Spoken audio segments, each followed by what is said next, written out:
Welcome in, everybody. Ben and Woods, 97.3, The Fan. Happy Wednesday to you. Great to be here with you. Welcome in on a Victory Wednesday. Very, very, very, very, very tough, gut-wrenching dub last night by our boys, but they got it done. We will talk all about it. Big, big day here on Ben and Woods for many, many reasons. We will get into all of those. I'm Woodsy. Paul Reindl is the executive producer of this program. Good morning, Paulie. Hey, how are you? I'm good, man. I'm curious. No guttural scream. I was going to say the same thing. I'm more not. of a guttural Back-to-back sigh of extra relief. inning dubs? No, it's a split right now. Let's win a series. Split of what? Oh, Split the series. you've won both games. Yeah, split guaranteed. It's a sweep so Split far. guaranteed, but Split it's- guaranteed. You're trending toward a sweep. I mean, again, I don't have to do everything on this show. If you guys feel like guttural screaming, I'm not guttural, steal your bit. go ahead. It's our bit. My stream is all messed up. Yeah! There you go. Enjoy. Eric K says it was more like a lazy howl. Mine was like Yeah. a woo. Something's wrong here, Paulie. Can you come over here for 1 second? Just 1 second. All right. Well, as Woodsy figures out his stream, I will say What the hell? to my right is Stephen Woods. Good morning, I got everybody. it. I figured it out. It's good. It's good. Good. I got it. I went to the wait. No, I got it. I'm good. Good? Yeah, I'm fine. I'm great. You shouldn't have to do anything with your stream. No, I screwed something up. I was Okay. looking for. I needed to catch up to live so I could see us on the TV, so on the screen. So sorry. Now I'm on the wrong YouTube. I'm on the 97.3 one where everybody hates us. Oh, yeah. I stay off that one, man. That's a good idea. It's like walking through a really it's like walking through a really bad neighborhood going on that 97.3 YouTube feed sometimes. It is weird. It's weird. Like, why are you here? Okay, so this is a real thing. You may not be aware of it out there. But depending on where you consume Ben and Woods, whether it's live on the radio, whether it's on our Ben and Woods YouTube stream, Yeah. whether it's on our 97.3 The Fan YouTube stream, whether it's on like Facebook or other places, totally different vibe. Oh, my And God, yes. Totally different vibe. You've Yeah. got supportive fans, you've got angry fans, you've got smart questioning fans, you've got reactive fans. There's like different vibes in different communities of our audience here at 97.3 The Fan, and maybe that's just typical of sports fans across the board. I want to be with the people that like us. That's who. I mean, again, call me whatever you want to call me. You want to be in an echo chamber. Fine. Sometimes that's a bad thing. Sometimes you No, need you don't. You need Not- the opposing perspectives The to opposing- question what you thought you knew was true, but maybe it wasn't all along. opposing perspectives are fine. I have no problem with opposing perspectives. I have problem with jagoffs is what I have a problem with. If you're a jagoff, I don't want to be around you, right? And so I don't need to be with sycophants only, but I like to be with our people that actually enjoy this program and not, rip us. I don't want to read that while I'm in the middle of trying to entertain Well, and I think do things. I That's think not opposing perspective. I think the people who are the loudest, who complain the most, Yeah.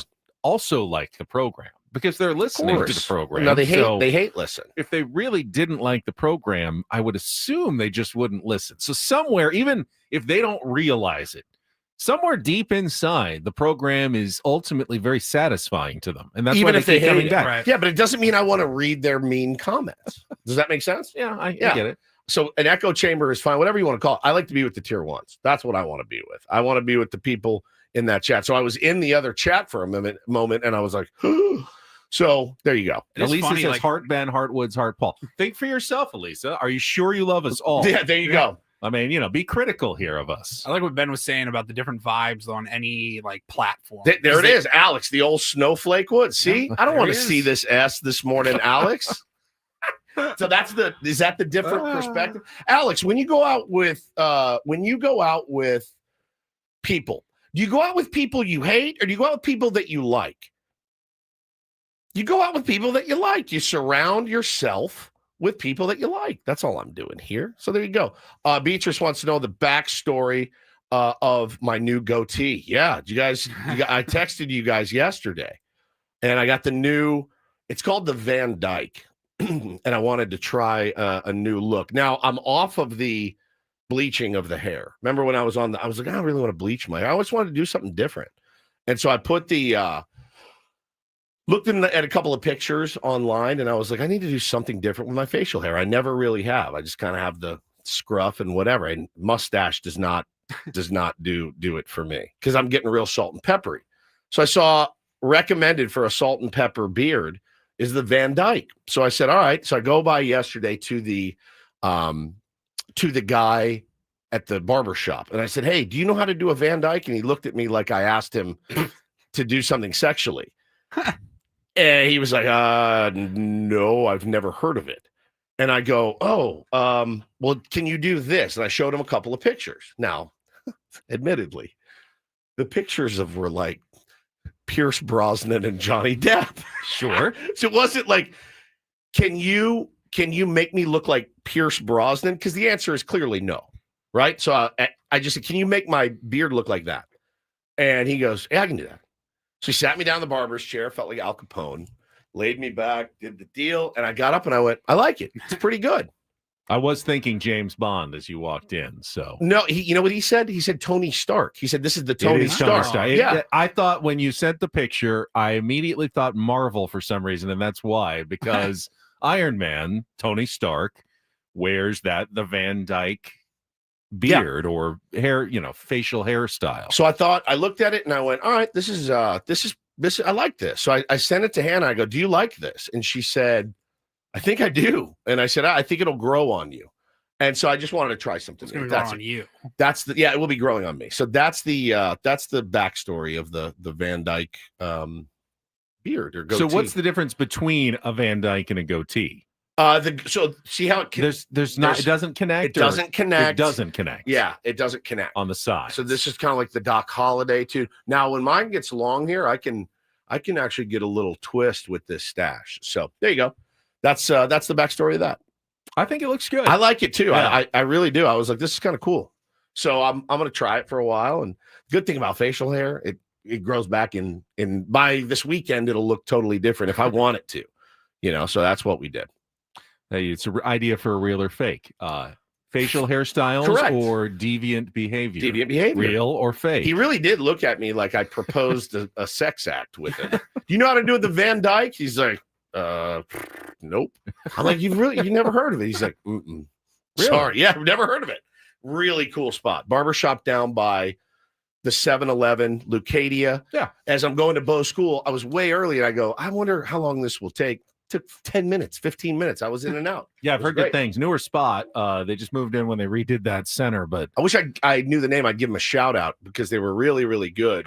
And the guy was cool as hell, just as cool as could be. So yeah, got the Van Dyke yesterday. I showed up to Bow School. He goes, I walked up to pick him up. He goes, whoa. I go, do you like it? He goes, he's like, I don't know. I don't know if I like it or not. Paulie, what would you call your facial hairstyle? Beard. Just a regular beard.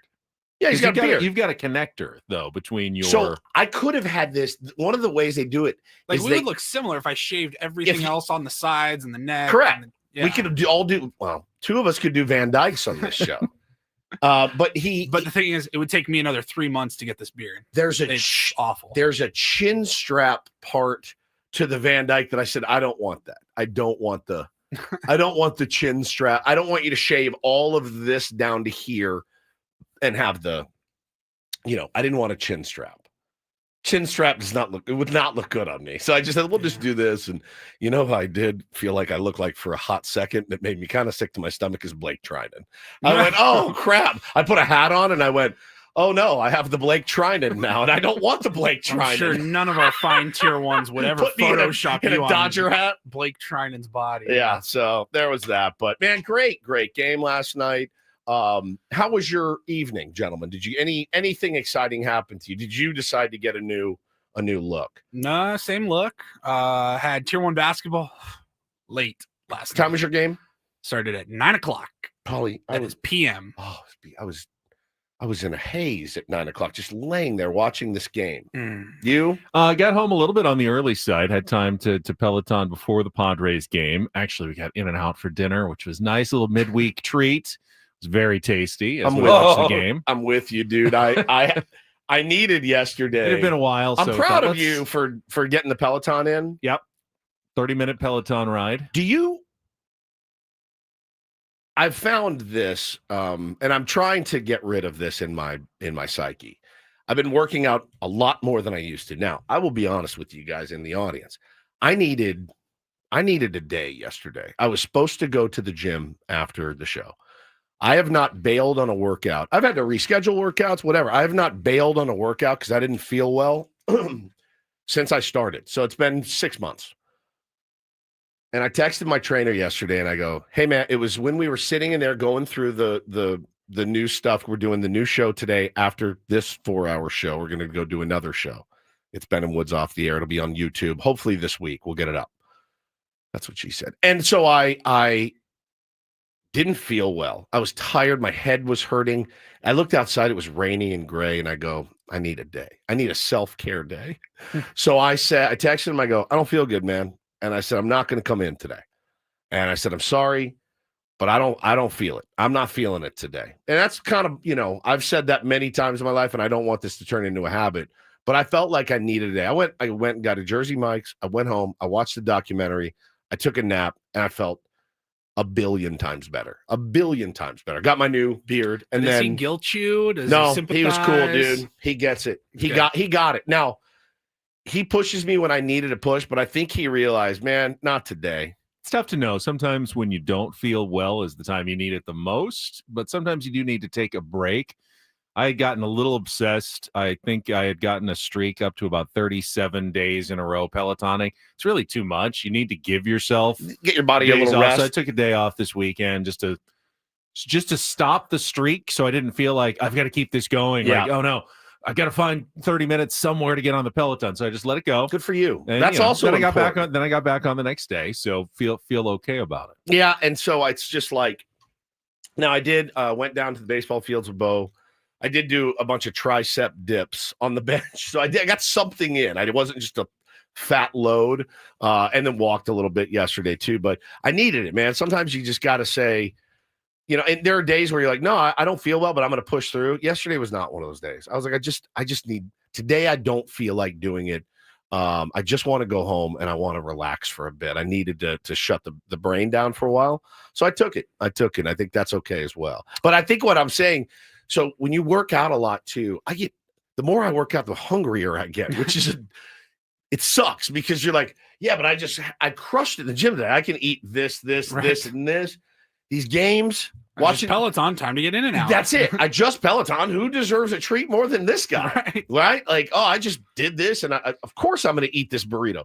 It's hard because I used to think that way. It's and then hard. I realized You got to not change making it. any progress if you think that way. If every time you exercise, Exactly. you can eat what you eat want. What you want. You're never going to make any progress. No, I try to roll the 80-20, 80% really good stuff, 20% treats. I mean, they always say, like, the saying is you can't outwork a bad You diet. can't. You cannot outwork them unless you're Michael Phelps. Right. Like, if you're Michael Phelps, you can. You can An eat. Olympic athlete in Yep. your 20s. Yep, that's exactly or right. early 30s, maybe. But They really, said that guy he burned so many calories in the pool, he would eat like 4 Big Macs. he was eating like 8,000 to 10,000 calories a day. I have buddies that were weightlifters, bodybuilders, and he goes, we would burn so many calories. We'd go to this buffet across the street. He goes, I would eat a whole pecan pie after a workout. I was so hungry. And he's like, look at me. Does it look like it affected me one bit? I mean, they needed the calories. I remember in college, my roommate freshman year was a wide receiver on the San Diego State football team, and he had to bulk up. They told him, like, hey, we need about 20 pounds from you. And I would like walk into our room, dude, and he would be sitting on his bed or at his desk with a Costco-sized peanut butter, a spoon, and like some chocolate syrup. And he was like just to the dome, dude. Like he would eat the whole jar of peanut butter and then work out for at that point. It is. Oh yeah. Ugh. And then he'd go work out for the 4th time that day. And I'm like, Jesus. This is how you change your brain. This is how they get me. Eat this loaf of bread and these 14 eggs. You know what I mean? Like the bulking, like if it's bulking season, you got to eat a ton of calories. But man, I don't know. Like yesterday, I just needed a day. And I'll tell you, I got to stop snacking during these games. And they're not bad snacks. It's like fruit, it's pita chips, but it's not great snacks either. These games get going and I start getting nervous and I nervous energy. Hannah passes out. I walk in the kitchen. I'm like, made a turkey sandwich the other night. Like, just stop. I just got to stop. See, I work while I watch the game. I've got my laptop open, taking notes, and my fingers are typing. Yeah, but I'm on my phone the whole game. Yeah. Like, also doing the same thing, bookmarking stuff for the show, sending myself stuff, working. I get up, and then I go to the kitchen, Ben, and I eat food while I'm also on my phone and watching the game. You said something about getting a DM. Do you want to bring it up now? Do you want to save it for later? I wasn't sure. Because that was right before we started the show. So you're not going to like it. I'm not going to like it. You didn't say that. Oh, you're not going to like it. You just said I got a DM I want to share, and then you didn't say anything about I wasn't going to like it. Well, it goes back to what we talked about yesterday in the open, the train conversation, train v Uber. One of the most polarizing things we've talked about in a while. I got comments all day long. Me too. People saying, "Hey, you got to take the train when you go to Philly. Don't take the train when you go to Philly." No resolution has been reached on whether we should train it from the airport downtown to Philly. Yeah, for sure. I got a DM from Tyler. Tyler says, "Dude, take the Uber from the airport in Philly." He goes, "I lived out there for 3 years. My fiance's from there. We're getting married in Philly the week after the Padres games. So I'm taking my paternity leave the last week of June and all of July. So we'll be out there for 2 to 3 weeks before the honeymoon. It will be hot as hell when you guys get there. Tons of Ubers available there. It's $30 to $35 to Center City where you guys are staying. You can easily take the Broad Street line to Citizens Bank for one of the games. You won't have luggage. There'll be Philly fans rocking Miller Lights on the train. It'll be a great experience. So if you feel like you're going to miss out on the train part of it, Ben, I know you really want to ride a train, then you can. We can take a train to the ballpark." He said, but it's going to be so hot. Last thing you want to do is be stuck on a train with a bunch of people. Ooh, I didn't think about it. So hot. That's it's so right. hot. Yeah. Are those trains not air conditioned? I mean, doubt it. The ones in Chicago, they have, I don't know. Sort of I wouldn't call it air conditioned. But... I would just call it, there's some air blowing through there. That's the first thing that I've heard that's actually that gets you resonated with me. Yeah, standing there if it's hot and sweaty, as opposed to maybe being in the back of a 5.5 hour flight, well air conditioned SUV, could actually tip the scales a little bit. That's the first thing I've heard that has made me question my plan. I suggested yesterday, please let's Uber to the hotel. Let's get in. Let's get unpacked. Let's get relaxed and ready for the trip. And then I love the idea of taking the train to the game.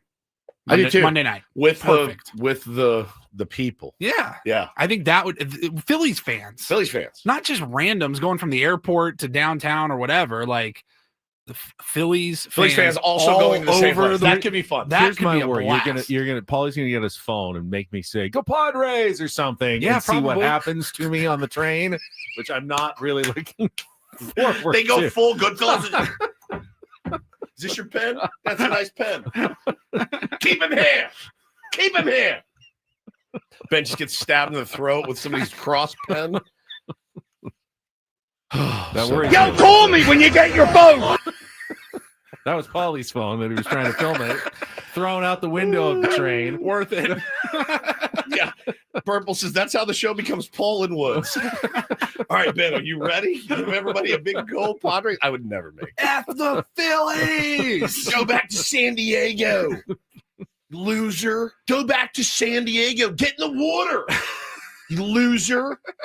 I can't wait. I want to meet the most Philly of Philly guys that takes us out. Look at these dudes from San Diego. I cannot wait.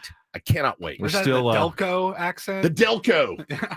We're still 3 weeks away from our trip. I know, but now we can't stop thinking about it. All right, let's set the menu. We'll check traffic. Kelly Danik, I know it's been raining, some lightning and thunder in the North County yesterday. Dude, saw some strikes. Did you see those? I saw a couple of them. Unbelievable. I was driving to my game at like 8:00, and the entire drive from Escondido to like Mira Mesa was there. I just saw lightning strikes all up and down the sides. It was crazy. Yeah. So, but that could mean dangerous or at least slick roadways. So we'll check Kelly's traffic. We'll set the menu. We'll get to some Padres baseball after another dramatic 10th inning win for the second straight day. Coming up next year with Ben and Woods on 97.3 The Fan.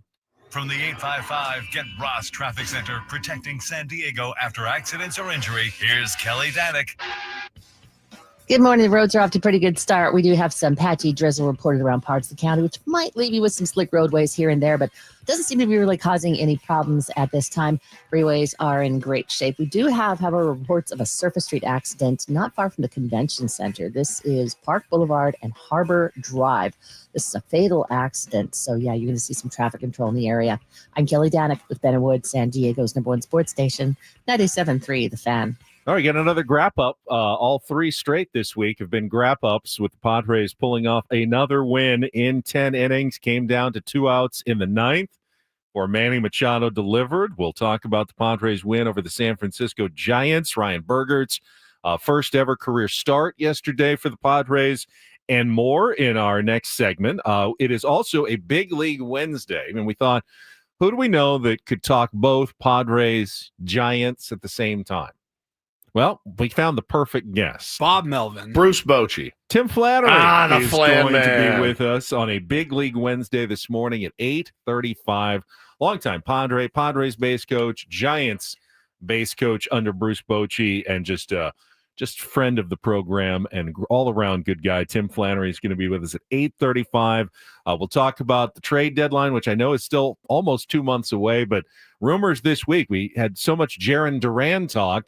And Jeff Passan throws in yesterday some Luis Robert talk about maybe the San Diego Padres would be the perfect fit to match up with the Chicago White Sox for Luis Robert. Is there any interest from the Padres fans and tier ones for the Padres to acquire that to solve their outfield deficit? We will talk about that in our 7 o'clock hour as well. Lots to get to today, including our regular features, Take on Woods, and more San Diego County Fair tickets to give away, and parking worked out yesterday. So Paulie has full control.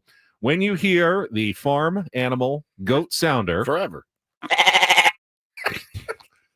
that'll be your cue to call 833-288-0973. And the fifth caller is going to win the 4-pack of tickets to the San Diego County Fair. Parking for the fair, which is just a couple of weeks away. I think a week from tomorrow, actually, the San Diego County Fair gets started. So be listening for the GOAT. Yes, week from tomorrow. The GOAT is your cue to call 833-288-0973. All right, we will take a timeout. When we come back, Padres Wrap-Up highlights, dramatic highlights of a Padres come from behind 3-2 win over the San Francisco Giants. That is coming up next on San Diego's #1 sports station, 97.3 The Fan. First, though, Woods and I want to tell you about trustandwill.com. Trust and Will is where we went over the holidays a few months ago. I have not had to really think about it since, other than when we talk about it most mornings. But in terms of when I go home, I know, okay, I've got it taken care of. You know what? It wasn't that hard. I answered a few questions. Took me about 20 minutes. That's what you expect. And at the end, you're going to have real legal documents that you can store away in case you ever need them. Hopefully you don't for a long time, but if you do, you've got them in the peace of mind. Here's one thing I will guarantee you. You will need them. That's true. Everybody needs them. At some point, you will. This isn't an option. Like, this has to be done at some point. So why not keep it easy? Make it simple. Forget about it. Go to trustandwill.com. Use the code FAN when you check out. I mean, if you get no family at all and you want to go out spending your last penny on your last day, smart. If you can, it's great. Great. But for most of us, most of you guys, you you're going to probably need want to it. do this. Avoid the legal fees, the billable hours from lawyers. It's a very affordable solution to take care of something that, as Wood says, we all need to take care of. Yeah, trustandwill.com. Use the code FAN when you check out. You get 20% off plus free shipping of your estate documents. Get it done today. It's trustandwill.com.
Hey players, things are about to get real here in San Diego. Introducing the all-new Hamul Casino Resort. With a 200-room hotel tower, exciting new eats and drinks, plenty of new places to play, and a luxe spa and salon. Hello, rooftop pool and deck. It's where players can play their hearts out and enjoy all the perks that come with it. It gets real this summer at the all-new Hamul Casino Resort, the players' place.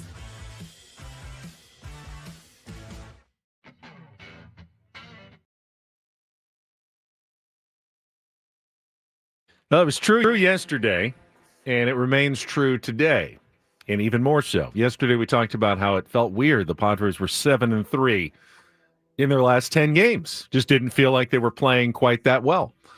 Now they're 8-3 in their last 11 games, and it still feels like they're not really playing all that well. And I know how mad Mike Schilt would be if he heard us saying that. 100%. And I agree with him. He would be absolutely right. No, and I be get it. Pissy I get at it. us. I get it. I do too.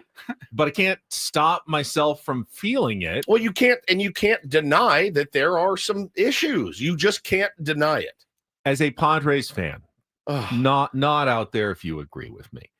There are certain games and certain points in the season where there's days where you feel like this is just not going to happen. You're watching and they're just not going to score. They get behind 2-0 and you feel like this is going to be really hard to come from behind. We're in trouble in this game. Now, I don't ever do the whole game, it's over. You know, when Elliot Ramos hit the home run, I'm not like it's over, but I do feel like this one's probably going to be an L at the end. I hope they come back, but I'm not feeling the confidence that they're going to come back in the game. Like early in the season, back in April, I didn't care. They've been down 1, they're down 3. They're coming back and winning this game. I felt eminently confident that they were going to get it done. Well, haven't felt that way in a while, and that's why I say I don't think they're really clicking and not playing that well, but they've won 8 of 11 games, which is really hard to do in baseball. It is really hard to do. It is a results-based business.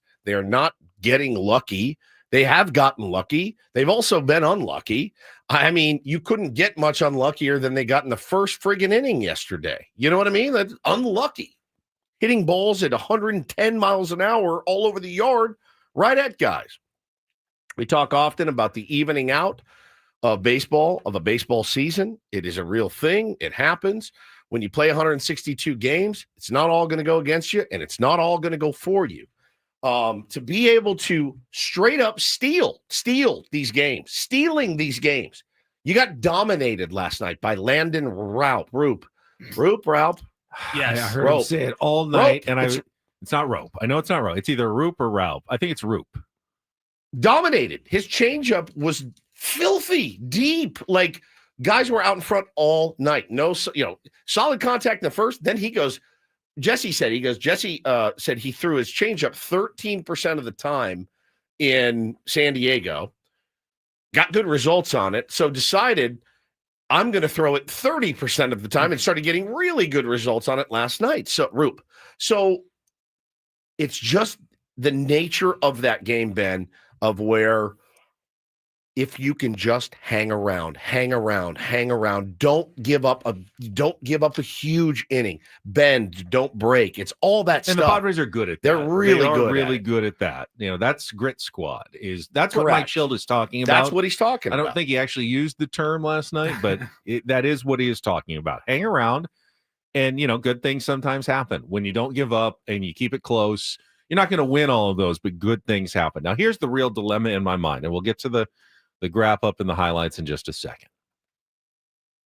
When a team wins a lot of close games like this, and the Padres have been first or second now in the league in their record in one-run games, I think that was their 13th win this season. It's either the sign that you're a really good team because you find ways to win, and that's what really good teams do, or it's the sign you're a fraud and the bottom is about to drop out because it's unsustainable to keep winning games like this, and you're about to go to the summer. And both things are true. No, that's the opposite of wee. That's you're going down. Save that. And Understand I don't. more? I tend to lean toward the former. Maybe I'm an optimistic fellow that this is a sign that this Padres team is good. When they're not clicking on all cylinders, they still find ways to win, but they're going to start clicking again. But I can't tell you're wrong if you think the latter, that this is the sign of an unsustainable team with a run differential that's middle of the pack in baseball. Oh, their offense is near the bottom. They're a game behind the Dodgers. They're like 50 to 60 runs behind the Dodgers in run differential. I mean, doesn't look sustainable sometimes. No, it doesn't. But the thing that gives me a lot of hope is that Luis Arraez is going to be better, I think. I think Fernando Tatis Jr. is going to be better. I think Jackson Merrill is going to be better. I wish I could say the same about Xander. I hope, again, he's more of a hopeful. Manny's going to be Manny always. So I'm hopeful, Ben. And again, you are a piece or two away. We know that. They are an incomplete roster. There's no question they're an incomplete roster. Nobody said that they weren't. Everybody there would tell you they are. They need pieces. They need one, maybe even two pieces to make this thing really hum. And once it gets humming, I believe that there is the ability of this team to be a really good offense. We've seen it, it exists. And again, as the weather heats up, as Manny finds his power stroke, as Jackson gets kind of back into the fold, Luis Arraez dials it in around the strike zone a little bit more, which he is absolutely capable of. No question. He's proven that. It's not smoke and mirrors because it's like, well, we have 6 guys we got off the scrap heap that are all having career years and we're figuring out a way to win games. No, we have good players, many of whom aren't playing well, and they're still winning games. They're preventing runs with a really good bullpen, and starting pitching has been good, and they're playing good defense. They're playing really good defense. They're making insane plays on a nightly basis to save big innings. And so that's what gives me a ton of hope. Now, when you talk about going off a cliff, it's absolutely possible. I mean, anything's possible. Like Merrill could never pull out of it. Toddy could never pull out of it. And at the end of the year, his average is 239, down from 400 or wherever it was, 6-8 weeks ago. It could absolutely happen. But I believe in the promise of those guys. I always have. What do we have in San Diego if we don't believe in the promise of Tatis and Arraez and Manny and Merrill? What do we have? We have nothing. And the other thing that can undo any team's season is pitching injuries. Yes. And you just can't overcome those. I tend to think hopefully the Padres go the right direction with pitching, that they get guys back paying Darvish as opposed to losing more guys, but you don't know the future. You don't know the health of arms going forward. Correct. So that's the big picture view of where the Padres are right now. For a specific look at last night's exciting come from behind win, get to our wrap-up right after a check of traffic here on 97.3 The Fan. From the 855 Get Ross Traffic Center, protecting San Diego after accidents or injury, here's Kelly Danick. Traffic is sponsored by Eliminate Termite, the Orange Oil experts. Well, it pays to get an early start. Everything looks good on our roads so far, so put that coffee into a travel cup. Get out there and enjoy it, guys. Everything looks good out of the South Bay so far. The bridge, not too bad, heading over to Coronado. Minor brakelet activity taking you out of Santee on that westbound 52. Have termites? Eliminate Termite inspects, treats, and repairs termite damage, all with a full structural warranty. Their orange oil treatment is safe for people, pets, and the planet. No tent, no move out. Protect your home naturally. Schedule a free inspection at eliminatetermite.com. I'm Kelly Danick with Ben & Wood, San Diego's #1 sports station, 97.3 The Fan. I love winning, man. I love winning. You know what I'm saying? It's like better than losing.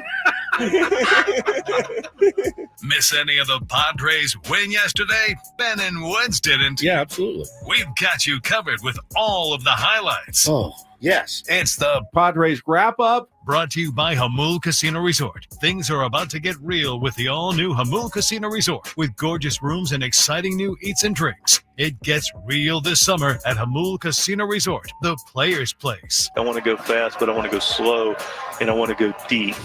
1-2, swung on, driven to center field. Pretty well hit. Jackson Merrill is going back. He's at the warning track at the wall. Looks up. This one's gone. 2-run home run for Elliot Ramos, and the Giants have a 2-0 lead here in the third. And the 3-2 pitch, hot shot down the left field line. It's going to fall in for a base hit. Tyler Wade's got a long way to go. Let's see if they're going to send the runner. They are. Here comes Flores. Here comes the throw. He slides, and he is out at the plate. Nice relay throw by Manny Machado, and Flores is gunned down for the final out here in the third inning. Line drive towards left field. It's going to fall in for a base hit. Lockridge is going to score. Here comes Tatis. Here comes the throw. He slides. He's safe.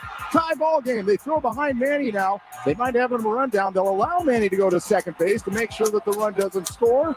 Padres have tied it up in the top of the ninth inning on a 2-out single by Manny Machado. Who else? Here's Jake Cronenworth. First pitch swinging. Ground ball to right side. Base hit through.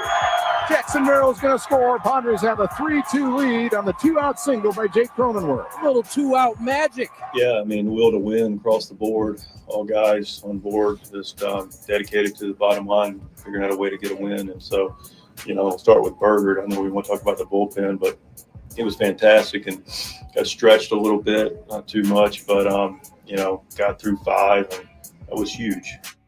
It was so huge. What a huge win. Yeah, and Ryan Berger was really good. 5 innings, 6 hits, just the 2 earned runs in his first career start. 1 mistake, and it was a mistake. Now, it wasn't a horrible pitch. It was down at the knees to Elliot Ramos in the third inning for the 2-run shot. But, I mean, Jesse and Mudd are sitting there. I'm watching the game on TV, and they're going, open base. This is the one hot hitter in the lineup.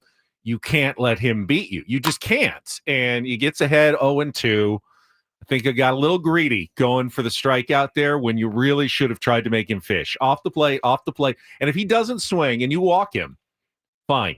Let one of the other 8 ice-cold hitters in the Giants lineup try to come through in that situation. So that was a mistake to give him anything that he could drive out of the ballpark. Other than that, though, Ryan Berger was really good. Yeah.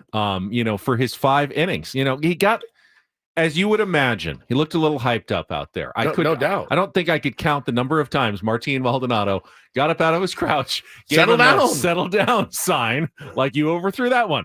All right, you just overthrew that one again. Every time you get to 2 strikes, settle down. If I was Ryan Berger, I might have even started to get a little annoyed at Martin Maldonado at how many times he was telling me to settle down. But it worked. He settled down enough to get through what the Padres needed him to get through after using all of their back-end bullpen guys. They needed a little bit of length. They got 5 innings, and then the 3 innings they got from Sean Reynolds. Fantastic, man. Was just as critical, if not more critical, without allowing a hit, just a walk and 2 strikeouts, probably his best outing of the season. I mean, 3 innings is so massive when you have all of those guys down. He's your new long guy when you need it, and that's he's hugely valuable. He's my MVP last night. I mean, honestly, you don't win that game without Sean Reynolds and the job that he did. He doesn't get a win, doesn't get a hold, doesn't get anything other than our acknowledgement that you are absolutely right. Padres do not win that game. What a stud. Without Sean Reynolds. And then Yuki Matsui comes in, 4 pitches, 1, 2, 3, 9th. He gets the win. And Jeremiah Estrada, after they take the lead, gets the save with Robert Suarez down after pitching 2 innings. So great job by the pitching staff. Offensively, I heard Mike Schultz say after the game, he was actually very pleased with the Padres offense. And he goes, I know. That's just something you say. I know we didn't score for the first 8 innings. But he said, I really liked the at-bats, that we were driving the ball hard. We were getting unlucky. We're ripping the ball out to center on a line. True. I kind of split. I think the first 3 innings, I liked the Padres at-bats. They hit the ball really hard. They got runners on. Tatis gets a hit. They put him in motion, and Arise, scorches one, of course, right at Chapman for a double play. It's a hit and run. They got unlucky. You mentioned they got unlucky in the first 3 innings. Middle innings, it looked like they were kind of rolling over a bit. And then back in the late innings, they locked in, took some good at-bats, had a couple of chances, didn't come through. But finally, in the 9th, against a guy who had been really tough lately. I mean, they gave the stats something like Camilo Duvall. Yeah, Camilo Duvall had been he's found it. Like 4 for 57 batters had been against him in his last however many appearances for the Giants. He had been locked in, but the Padres made him throw strikes.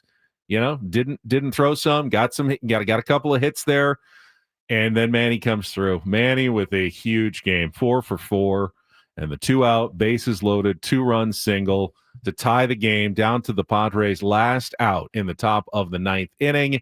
Keeps it going, and then Jake Cronenworth, after they are unable to do what they did the night before, which was move the runner over, get him in on a sacrifice fly. This time, Gavin Sheets didn't get the runner over. His approach was good. He pulled one into the bay, a little bit foul, scorched like 110 mile an hour, just foul down the right field line, and then tried so hard to pull one, a ground ball, but he popped it up to the right side. So he didn't get the runner over. Xander Bogaerts didn't come through, so it came down to Jake Cronenworth against Camilo Duvall. And Jake, has the knack. I think it was 2 strikes that he was able to turn one little broken bat single through the right side to get that run in. And that was the game. Very clutch performances. Brandon Lockridge getting on, the speed that he has, that infield single. Patient ABs from Toddy and from Arise. Just really, really good. I mean, Croney, tip of the hat to him. Wears that heater to the elbow, doing the hand flex like, oh God, I can't feel my hand. He's just a tough dude. And I know he's hitting 240 or whatever, but the way that he's made turns at second base too, Ben, the last couple of nights have been outstanding. Xander and him turned a beautiful double play. They're getting guys by a hair and saving our pitching staff right now, the way that they're playing defense. Manny got robbed of, I thought, one of his better plays I've seen in a long time, that dive down the line. The guy was clearly out at first base too. Good stretch from Arise. It's 2 days in a row. 2 days in a row. You've had incontrovertible evidence on replay I can't, that the call was wrong, and they don't overturn it. I don't get it. I just don't know what to do at this point. Paulie, do we have the office of? Can we just start prank calling MLB? Do they have an office? We just call them every day. Yeah, I'll get you the number and be like, "What are we doing? Should we do sound drops of Ben asking for loose cannabis?" I have no idea what's going on. Everybody must get stoned. I just don't. I don't know what to do. What are they seeing that we're not seeing? So anyway, but just a great performance. It's such a tough game to win. And I'm with you, dude. When you said it, like, I didn't have much hope. When they hit that bomb, I didn't have much hope either. I sat there through it, just going, come on, man, get out of this funk. I keep waiting for that 5-6 run inning. And it's like, but it just hasn't come yet. They'll probably do it again tonight because we don't learn our lesson. That's right.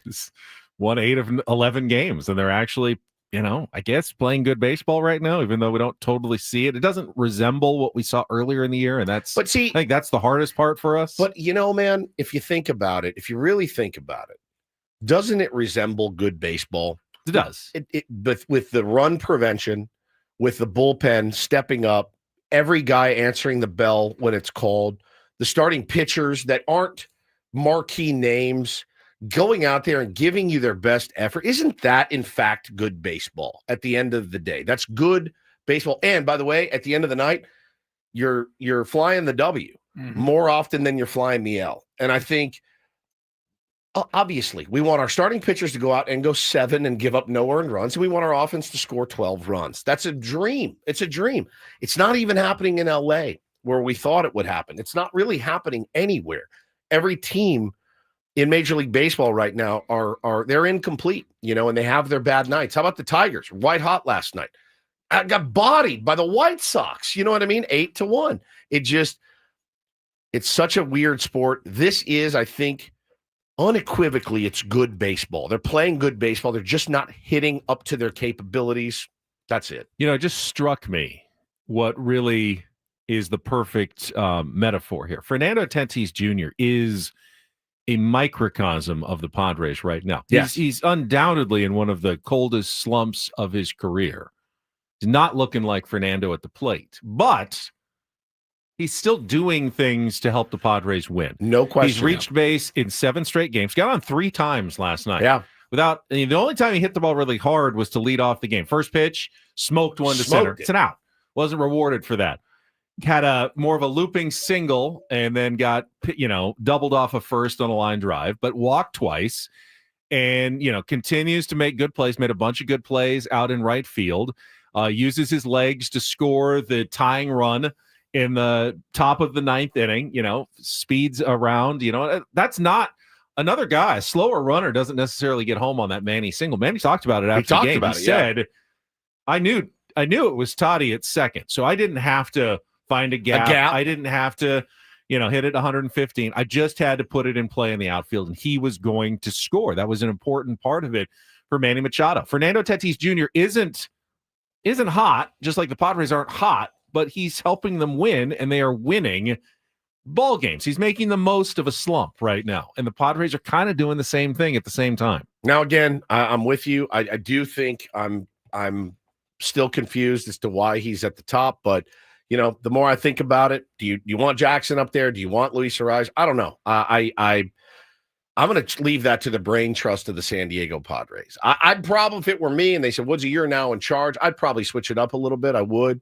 just to see if it sparks some sort of fire in the offense. But, at this point, we're beyond making a move just to make a move, just to shake things up. I think it could actually be beneficial. But again, I'm going to leave it to the brain trust because I don't have a say in it. I'll ask Shilton when we talk to him in 10 days, if the lineup's still the same, like, hey, why haven't you mixed it up at all? If this continues, we're winning. Why would I change anything? Because we're winning. It's such an easy answer. Boy, are you insane?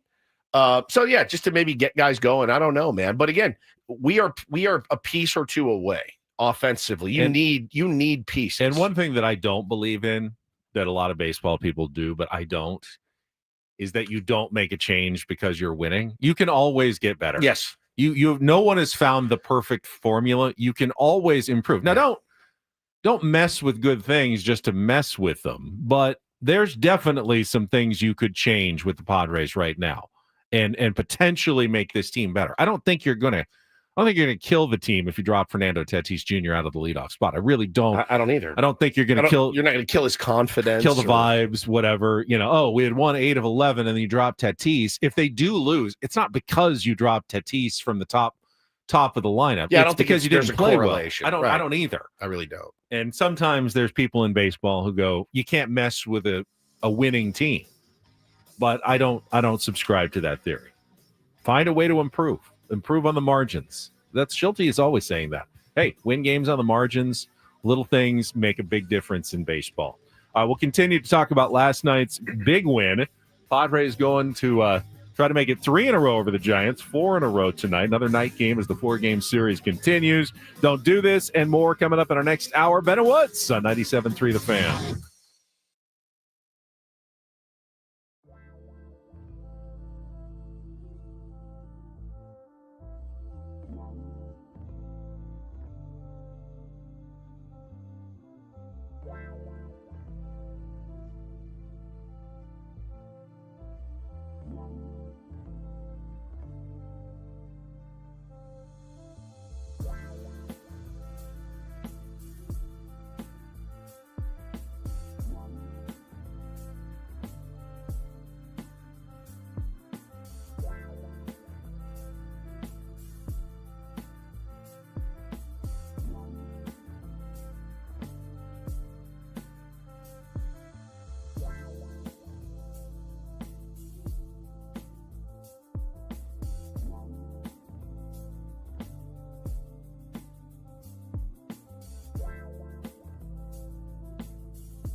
Padres nearly took over first place last night following their 3-2 win over the San Francisco Giants. Welcome back.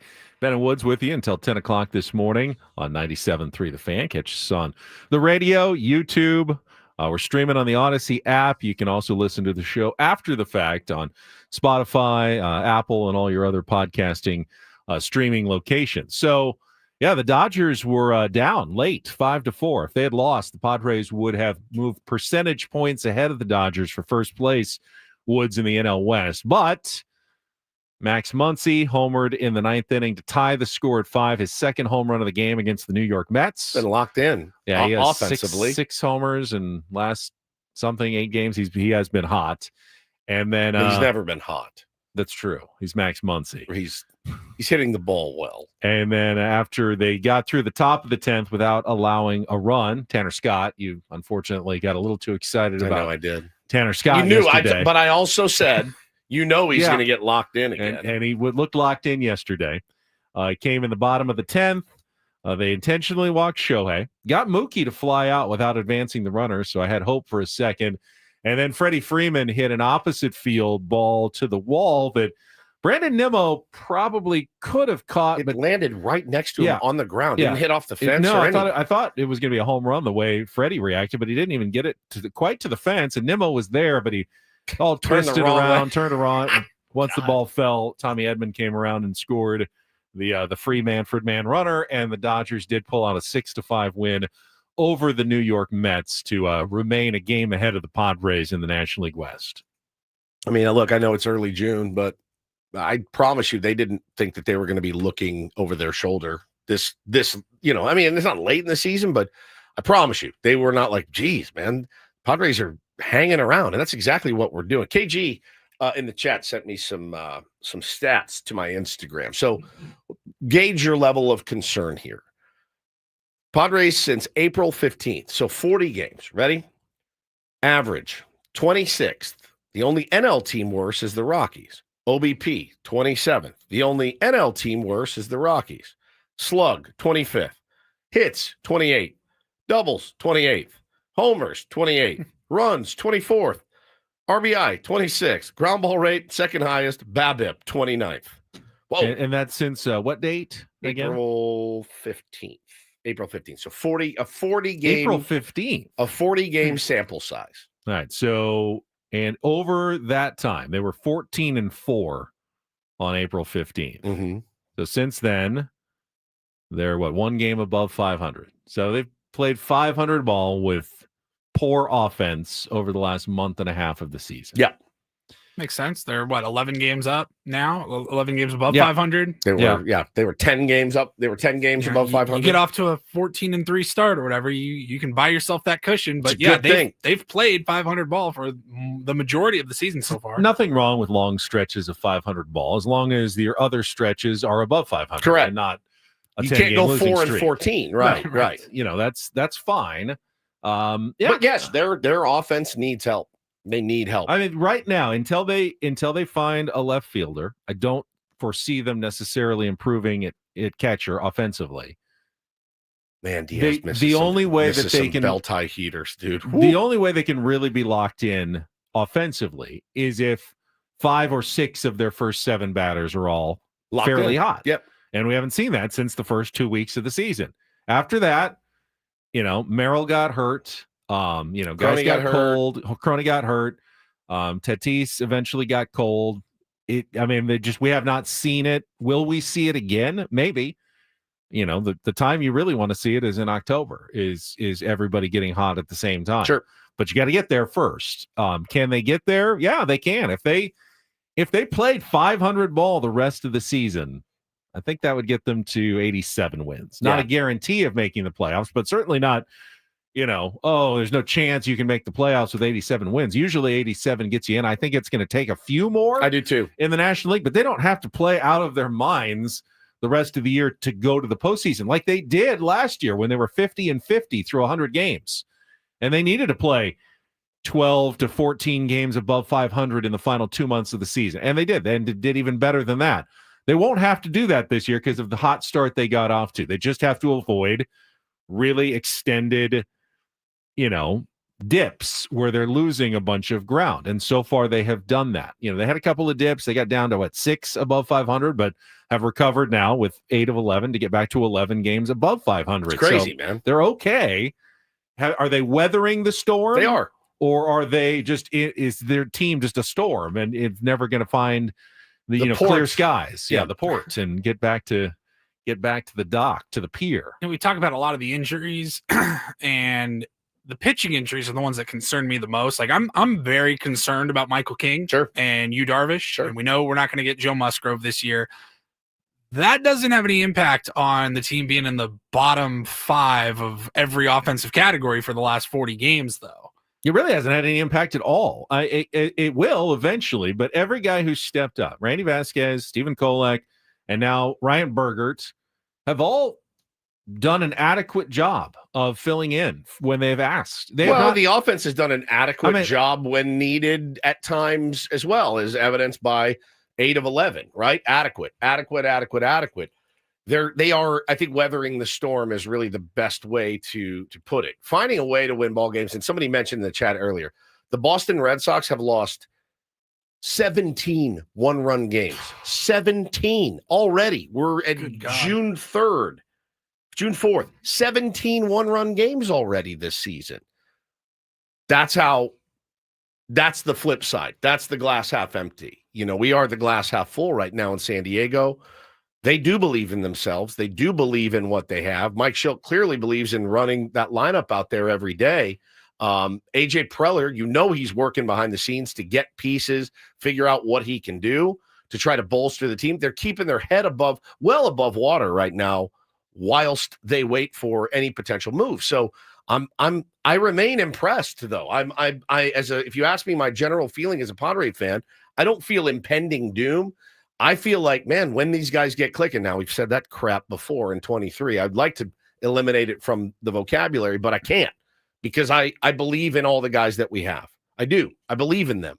And I believe in our general manager to figure it out. And I believe in our manager to make sure these guys are ready to go every day. It's crazy, though, how much context matters. Like, we keep looking at the last 10. When you go to the standings page on ESPN, the last 10, they're 7-3. It doesn't feel like it, though. It's still 8-2, right? Still 7-3 in their last 10. Just doesn't feel like that. 8-3 in their last 11. A lot of 7-3, 8-2 stretches, you feel like, God, they are pounding the ball. We are just dominating teams. Now, look, 7-3 is 7-3. Doesn't matter how you get there. Does not matter. Those 7 wins are 7 wins. A little bit. It doesn't matter. It's not college football. It doesn't feel like it. Aesthetically, it feels awful. It feels like torture every night. It does. It's like, oh God. I get it. There are 26 other teams in baseball who would take 7-3 over the last 10. No question. Only the Cubs 8-2, Brewers 8-2, and Mets 8-2 in all of baseball have a better record than the Padres over the last 10 games. That's right. Now, and when you say Super excited you for believe that in series. you believe in the players, you believe in the GM, you believe in the manager, you don't do that just because you know them and have a good feeling. Especially with Mike Schilt, there's a track record there. Yes, and there's teams. There's an immense amount getting better in the second half. Well, there's an immense amount of talent in Jackson Merrill. Immense. There's an immense amount of talent in Luis Ariz. Immense. There's an immense amount of talent in Fernando Tatis Jr. Immense. We've never seen these guys' ceilings. Never. So yeah, again, we're not running out Taylor Walls and guys that are like nobodies. These are guys I believe in. I think these are guys everybody should believe in. I do. I mean, they've proven that they can do it. So I'm going to continue to believe until those guys are off the team, really. I mean, I have no choice but to believe in Tatis and Merrill and Ariz and Manny. None. I think the biggest question mark, I love what C20 says in the chat. He says, we need to believe in this new ownership group. Like, hey, year one, you guys have a great opportunity to demonstrate to this fan base, hey, that money is not going to hold us back. If there's a piece out there, if AJ finds the right deal, we're going to improve this team. Or they don't. That's a great point here by Stan K. Bush. Bush. Thank you, Stan. Mr. Bush. So let's talk about thank you, Stanley Bush.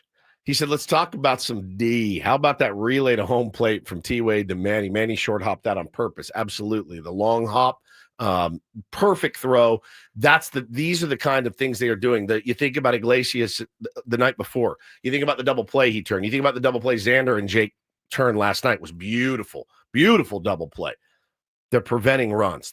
Because they know we have to be damn near perfect on defense because we're not hitting. So they are really coming through on defense. And I know Manny threw one away a little bit last night. Jake at 2 hours and about 5 seconds. Yeah. Didn't hurt him. Didn't hurt him at all. But they did have a couple of mistakes last night. But otherwise, the typical solid defense that we've expected. And I think someone made the point, maybe on the TV broadcast, they've just stopped running on Fernando. Every team. Oh, they stopped. They've stopped. They don't even do the fake attempt. They tested them before, and then it went badly. Then they started doing the fake at least to try to draw. Now we're stopping at first. If we get a single, we're not going to run from third on anything that's even medium depth. We're not even going to try anymore. We're not taking first to third. We're not doing anything on Fernando's arm. He has gotten to that level of respect in the league out there, which is incredible considering, of course, he wasn't an outfielder a couple of years ago. And he has become a platinum glove winning right fielder. And again, not hitting, but absolutely helping this team win baseball games right now. So you ask me, are we weathering the storm? We are. We absolutely are. How important those offensive numbers they're terrible. You can't have that and be a World Series champion, Ben. But the way I told KG too, I said, when I see numbers like that, the only thing that gives me hope is that the players, and then there's nowhere to go but up. You know what I mean? Like, you absolutely can be and should be better than 24th, 26th, 28th in all of these categories. You have the players to do it. It's not a futile wish to think that those guys are going to get better. Quickly, a little unheralded moment, I think, in the top of the 10th inning. So runners at first and second with Luis Ariz at the plate. Mm-hmm. That's not that dangerous of a situation if you're the Giants and you have a 2-run. Top of the ninth. That's not that dangerous of a situation if you're the Giants. Luis Ariz is probably not going to beat you with an extra base hit. If he singles, you still have the lead. You still have an open base out there. A wild pitch right to the backstop goes, and what is it? Diaz takes third. But Tatis doesn't because he's not sure if. And he's got a good firm bounce back. It was a hard bounce back, and he's not sure if the runner, and he has to make sure that Diaz is going, because if he doesn't, well, you're hung out to dry, and that you cannot make it out. So he did the right thing by checking and waiting at first. The very next pitch, though, he steals second, and that changes the game entirely because now Luis Ariz, absolutely, who hits singles better than anyone in baseball, can beat you there. He can get a 2-run single. So that means Doval has to be careful with him, walks him, and brings up Manny and puts him in that situation where Manny can beat you. It was pick your poison. They picked Manny and they lost. But it all happens because Fernando gets there to second on that stolen base, but doesn't get thrown out on what could have been a dicey wild pitch there that bounced back to the catcher. Yeah, no doubt. And Bailey's got a cannon for an arm. He got a it was Lockridge. Yeah, it was faster. Was it Lockridge? Yeah. Third. Still, you have to make sure that the guy goes. Got to make sure he goes. Got to make sure he makes it. And you got to make sure, and again, that ball caromed right back to him. So it was really good. But yeah, it's a lot of unheralded guys last night, Benny. Again, the MVPs, Bergert, Reynolds, Yuki, obviously Manny and Crony. Those guys were great. They were good. I felt so bad for Xander. I thought he had a knock in the gap. I mean, it was I was like, that's down. That's going to score. Great play by Encarnacion, who doesn't really look like the best outfielder out there. Awkward looking play. Really good catch. Really good right catch. Above the turf. Yeah. Windy. It was a good game, man. And it was a really good game to steal. That's the second game in a row you feel like you've stolen from the San Francisco Giants. Those guys got to be, kicking the can down the street right now. So bummed out. And that's the way we like it. Can the Padres, though, address the issue that they still have, and that is finding one more bat for their lineup? Jeff Passan yesterday identified trade either acquisition pieces or trade pieces from every team in Major League Baseball. And the one that he had for the San Diego Padres was Luis Robert of the Chicago White Sox. Are you interested, Padres fans, in a deal to acquire a guy who had 38 home runs 2 years ago, but has been really one of the worst performers in baseball of late. Sounds like a Padre already. And he's not cheap either. What is the potential fit? Are you interested? We will talk about that coming up later this hour. We also have Don't Do This coming up next. And don't forget, we got Tim Flannery joining us on a Big League Wednesday in our 8 o'clock hour. I've got some audio that will make you guys out there always side with the players instead of the owners. Okay. And I've got some potential trouble brewing in the MLBPA, the union office involving San Diego's own Tony Clark. And this is a little preliminary, but this is something to keep an eye on if you're a baseball fan, especially with the CBA agreement coming up in a couple of years. The last thing the players want is turmoil within their own union. But a story came out in The Athletic yesterday that bears close following over however long that it develops. So we'll get to that all coming up in Don't Do This, going until 10 o'clock this morning. Don't go away. More Bennett Woods on the way on San Diego's #1 sports station, 97.3 The Fan. Gambling problem? Call 1-800-GAMBLER. GEGE 000-466. For a full list of games and rules, play at 7 Mile Casino. Visit 7milecasino.com. 7 Mile Casino is our place to play cards. It's right there in Chula Vista. It's on the bay. You may have driven by it before. I had many times. Didn't go in because I figured probably not missing that much. And then when I went in, I was truly shocked at how nice it was in there. It's airy. It's light. It's got great friendly service at the card tables, at the restaurant, in the cashier's cages. I have never had a bad experience going to 7 Mile Casino. No, neither have I. The food has always been spectacular. I've had every I've had breakfast, lunch, and dinner there. I've had late night there. It is fantastic. Great place to go pregame. Great place to go postgame. The Dodgers, Miggy Rojas, they'll be in town soon. Fully expect to see him back at 7 Mile like we did in the playoffs. If it's good enough for him, it's certainly good enough for you, Ben. Yeah. I mean, there's not always other players there that from other teams, but you never know. As far as we know. You never know. There might be. When the weather's good, the patio's great. Check out the brunch on weekends, Saturdays and Sundays, 9 a.m. to 3 p.m. Love catering to high-limit players as well, whether it's California-style blackjack, Texas Hold'em poker, baccarat, or Pai Gow poker. They're playing it all right now at 7 Mile Casino, just 7 minutes from downtown.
Hey players, things are about to get real here in San Diego.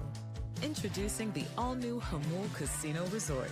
With a 200-room hotel tower, exciting new eats and drinks, plenty of new places to play, and a luxe spa and salon. Hello, rooftop pool and deck. It's where players can play their hearts out and enjoy all the perks that come with it. It gets real this summer at the all-new Jamul Casino Resort, the players' place.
I will say that our boss Adam, brand manager for 97.3 The Fan, very excited about our Luis Robert conversation coming up. He just texted some more stats about Luis Robert. Man, when he gets going on something, we're going to get to it here at the bottom of the hour. I guess at the end of the day, it makes you happy. It's like he's so excited to hear us break it down. It's just he likes stirring the pot a little bit, and I think he sees this as an opportunity to stir the pot a little bit. Yeah. It is. He's not wrong. It's a good topic. That's why we're going to be discussing it momentarily. First, though, don't do this. Brought to you by Trust and Will. Don't leave your entire estate, house, kids, and life savings up to chance if and when you die. Set up a Trust or Will online at trustandwill.com. This is a lot more affordable than you think. Visit trustandwill.com for more info. I will start a story by Evan Drellick in The Athletic. Trouble brewing at the MLB PA. Boy. Just saw this for the first time yesterday. And maybe it's nothing, but in the face of a federal investigation, Evan writes, Tony Clark, San Diego's own Tony Clark, the head of the union, and the Major League Baseball Players Association have hired separate lawyers. That's not good. When Tony needs to be represented by someone who is outside of his own union's counsel. Why is that? Well, he says the Eastern District of New York. So this is like the district attorney's office. Man.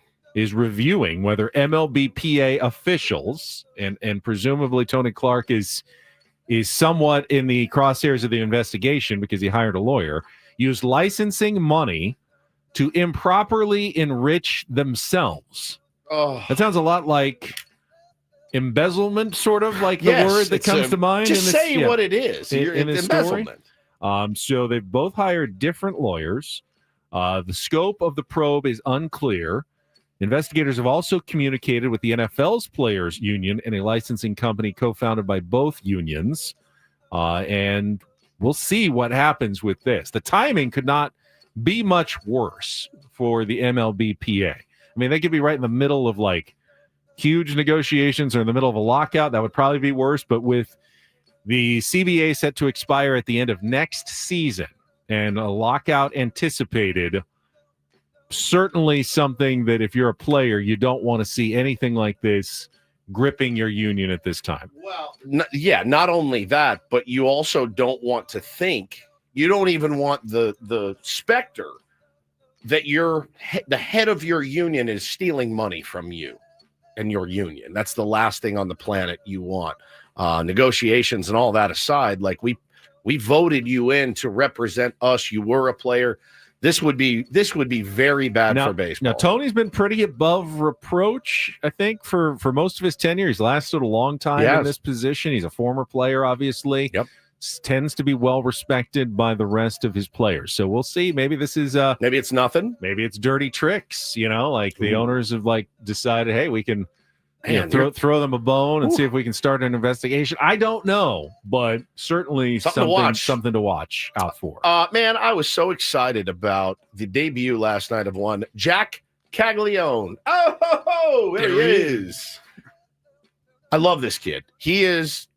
I told my wife last night, and Bo, we were having dinner, and I go, do you know Jack Caglione? Bo said, no. And I said, babe, do you remember him? He did the thing in the College World Series where the umpire said no more celebrating, so he hit a home run and robot walked. This is the moment I fell in love with this kid. It's the best. Like, I love a smart ass. He's the biggest. So he makes his major league debut last night. And he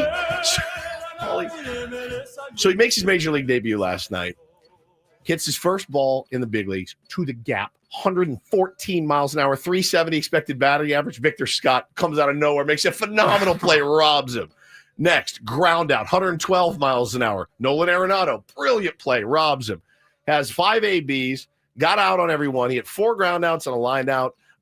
Expected batting average on 3 of the 5 were over 300, Ben, 1 over 400. But he's ready. Like, Jack Caglione was ready. He tore up AAA in the very short time he was there. So I'm watching yesterday online. It popped up. David Sampson was on some show. Now, he was the former GM of the Miami Marlins. Listen to what he said about the Kansas City Royals and their bringing up of one Jack Caglione. What Kansas City has done is the single most irresponsible move I've seen in quite a long time. If he's going to be that good, how do you call him up now where he will hit arbitration a full year earlier than if they had waited till after around June 17th? Pause. We waited because you are trying to win baseball games today. Does Jack Caglione help the Kansas City Royals win games? Yes. Unequivocally helps them win games. We waited to call up Miguel Cabrera until after. You're an idiot.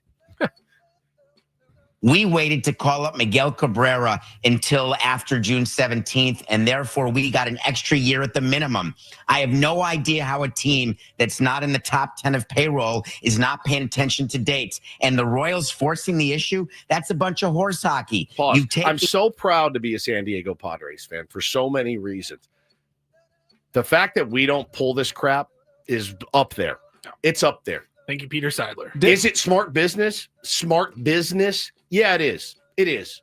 Does it screw that player over and the team? Yes, it does. David Sampson's an interesting guy. He is so interesting. Fascinating. Dude. But the Miami Marlins, the team where he was the president of, aren't exactly viewed as the gold standard.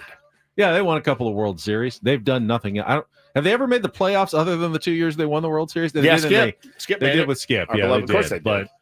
But they aren't exactly the gold standard. How'd they treat him? Attendance is low. I mean, they have not. They have not won over their community, even though they won 2 World Series. I like that he says the single most irresponsible. No, the most irresponsible thing a team can do is what the Red Sox are doing right now with Roman Anthony, who hit another home run last night. That's irresponsible. When a guy is ready for the big leagues and has worked his tail off to get there and can help you win games, you call him up. Screw the arbitration. You're trying to win games. And again, you can call it smart business. I think it's waiting another 2 weeks when this guy is knocking at the door and you're trying to win. The Royals have a good team. They have good players on that team. This guy's going to make them better. So I hated that from him. Finally, a little do this to wrap up our segment. DD mega doo-doo. And I would like to give a fond farewell and best of luck to a Tier 1, a classy gentleman, maybe one of the most classy Tier 1s we have out there. Earl Edwards. There's something to be said for going out on top. Spent the last 25 years as the athletic director at UC San Diego. When he came to the school, they were just a little Division III athletic program. He ushered them into the Division II level, and now in recent years got them to Division I. And in his last year, gets to watch both his men's and women's basketball team go to the NCAA tournament.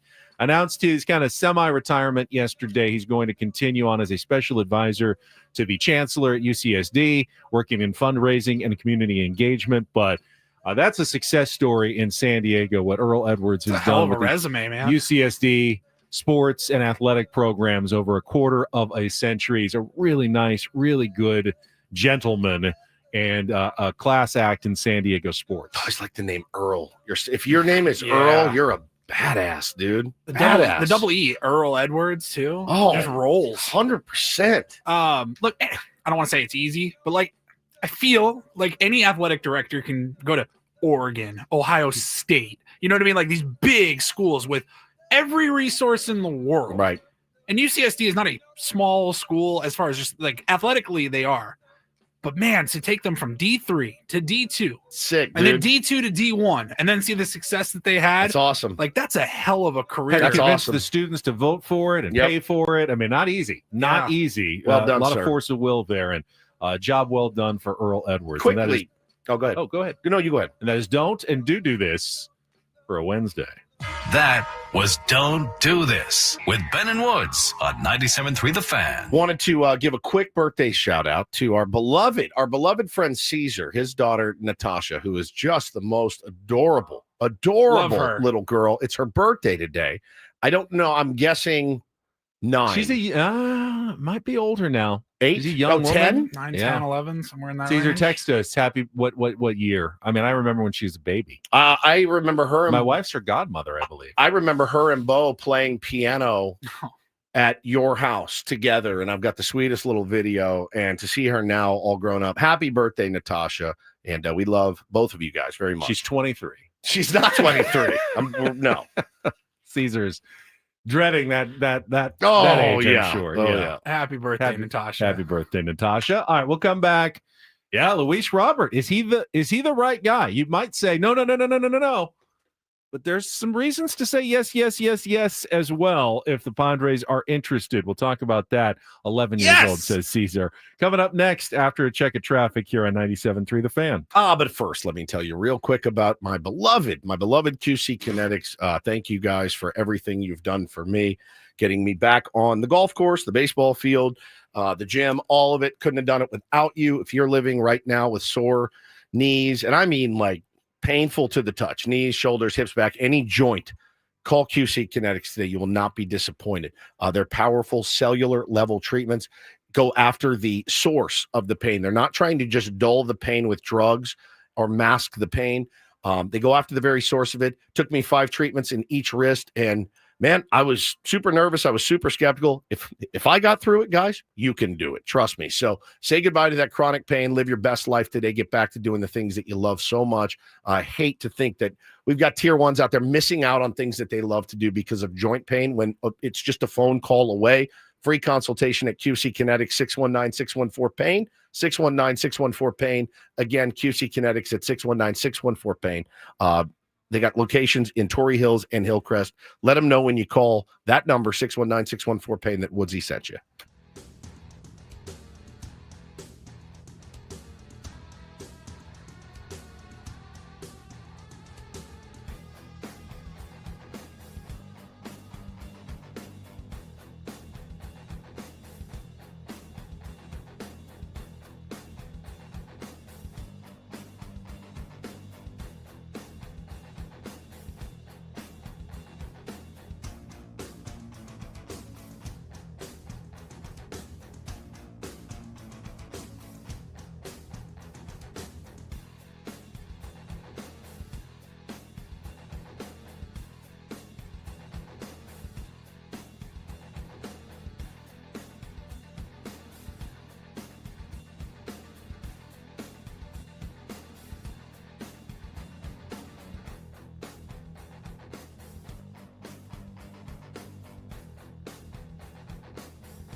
Hey players, things are about to get real here in San Diego.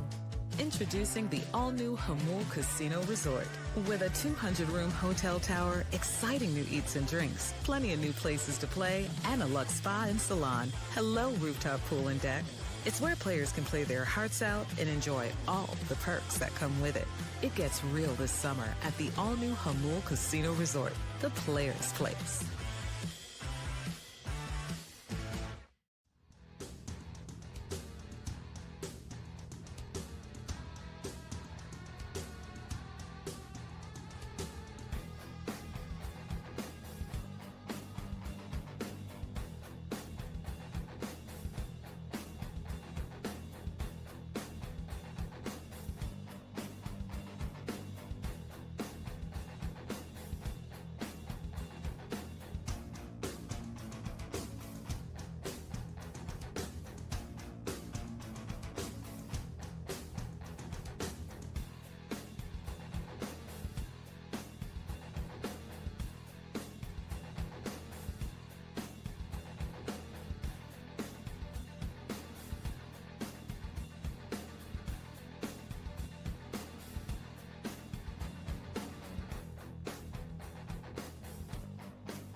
Leave it to good old Jeff Passan to stir things up a little bit. With the trade deadline next month now. Once the calendar hit June, Woods, we are now a month away.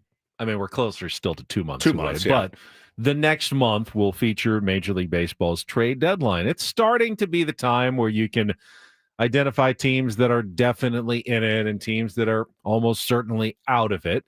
And so you can, separate the buyers from the sellers. There's still a number of teams that are on the margins that could go either way. So it's not entirely clear who are the buyers and who are the sellers. But Jeff Passan, he kind of tells each team what they need to do, right? Like he's got little blurbs for this is the direction you should be taking. I mean, there's nothing worse than being a fan of a team that you kind of know, and that they know, Ben, that they're not really in it, not really going anywhere, and they don't take an opportunity to improve their team because they're like, well, I mean, we are 8 games out right now, and with 6 wild cards. I mean, look, obviously possible. We've seen some pretty amazing runs by teams the last couple of years to get in the playoffs, but I'm sure given the gift of hindsight, a lot of those teams would have done things differently. So he has, in a column, identified one player that would be a fit for every contender that's looking to acquire players at the deadline. I hate that he just did one fit because I want like 4 fits for the San Diego Padres. True, but that column would be endless. So went with the one fit, and the one fit he went with was not Jarren Duran, who, of course, has been the subject of rumors in this past week, wasn't one of the Orioles outfielders. He did include Cedric Mullins and Ryan O'Hearn as fits for other teams, like the Mets' best fit was Cedric Mullins, and the Mariners' best fit was Ryan O'Hearn. Ryan O'Hearn would be a great fit here. I'd imagine both of those would be interesting to the Padres, but he picked for the Padres Luis Robert Jr. of the Chicago White Sox. And his argument here is, of course, the Padres have been really bad offensively in left field. So is Robert going to fix that? Well, his slash line would indicate that he won't. 178, 267, 288. That's really not any better than the Padres have been getting, except Luis Robert is also extremely expensive as well. What a combo. So why would you be, if you're the Padres, why would you be interested in Luis Robert? Well, you would be buying low. The price tag would be extreme. If you took on salary, the price tag could be almost nothing to get him right now from the Chicago White Sox. You could probably include prospects and hopefully get the White Sox to pay some of the salary as well. They would unload him, Ben, with $55 million over the next 3 years. They would, if you said, we got the salary, we'll handle it. They would unload him for Martin Maldonado today. And I'll tell you why. The guy has sat out the last 2 games. Do you know why? because he needs a reset in his brain for the season. Yeah, they're giving him a multiple game break, not just a day off, but they feel like several days off just to sit and reset himself to try to get him going. That's how bad he's been. And again, they're not going anywhere. This is the kind of luxury a team like the Chicago White Sox can take right now. A lot of Padres fans are wanting Fernando Tatis Jr. to take days off because he's, mentally upset, they think. Fernando Tatis Jr. helped you win a baseball game last night. He helped you win a baseball game the night before. He's helped you win 8 out of 11. He contributes in other ways than the stick. And obviously the stick needs to get going, certainly, but he's checked in. Luis Robert is checked out. He's checked out. And for $55 million, Benny, and worse production than Jason Hayward, other than some stolen bases, and a lot of stolen bases, 21 of them, in fact, man, I can't look at it and with any clear-headedness and say, oh yeah, gotta have him. So what's the argument? Here's what Jeff Passan writes. Why trade for him? Well, because surely somewhere inside his 6'2", 225-pound body lurks the player who 2 years ago hit 38 home runs. Because take him out of center and his defense is suddenly plus in left. And because he has half as many steals himself, 21, as the Padres do as a team. Now, he's tied with Pete Crow Armstrong for most stolen bases in all of baseball. So speed, so you're getting power, you're getting a Billy defense. Hamilton for $55 million. Hit 38 home runs 2 years ago. 2 years It's ago. in there. Is a change of scenery. We've seen it before. A change of scenery. Take Gavin Sheets. He was not performing much better than Luis Robert Jr. for that Chicago White Sox team. They let him go. And he comes to San Diego, and boom, he becomes a integral part of the San Diego Padres team. Could the same thing happen to Luis Robert Jr. that happened for Gavin Sheets in San Diego? So that's the argument. The argument, though, is, okay, it takes Xander Bogaerts. It's are we ever going to look what he did a couple of years back in Boston? Are we going to see that? How many of these can you do? Apparently, it's a 2-year option, which won't obviously be picked up.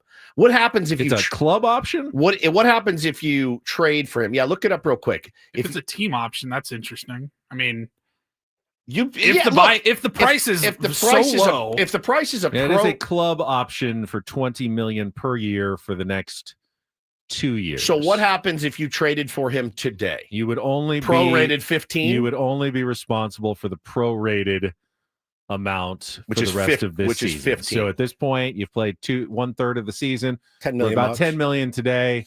About $8 million in a month. Take a about flyer, either $6 million at the trade deadline. See if he can help you out for the second half, and if he doesn't, then you decline the option. I mean, they can't. So when you trade for a guy, you pick up the him. club options and all the contract, you get and all then you can say, no, we don't want you. You get all the same. If it's not, essentially view him as a rental. If it's not guaranteed money, there's a $2 million buyout as well for the option. So add $2 million to whatever you're paying him for the rest of this year. Call it around $12 million if you did it today, and if you did it in 6 weeks, it's about $10 million, and after that, it's about $8 million. Okay, that's different. It changes it, but again, that's a hefty price. I saw people naming some other names yesterday. Like, what about Andrew Benintendi? I'm like, I think he's guaranteed 17 like the next 3 years. That's a hard pass for me. Yeah, I mean, if you take on that, you could probably. Are they going to ask for the moon? And they probably they can't. But if you're only taking a prorated $15 million, you're going to have to give them something.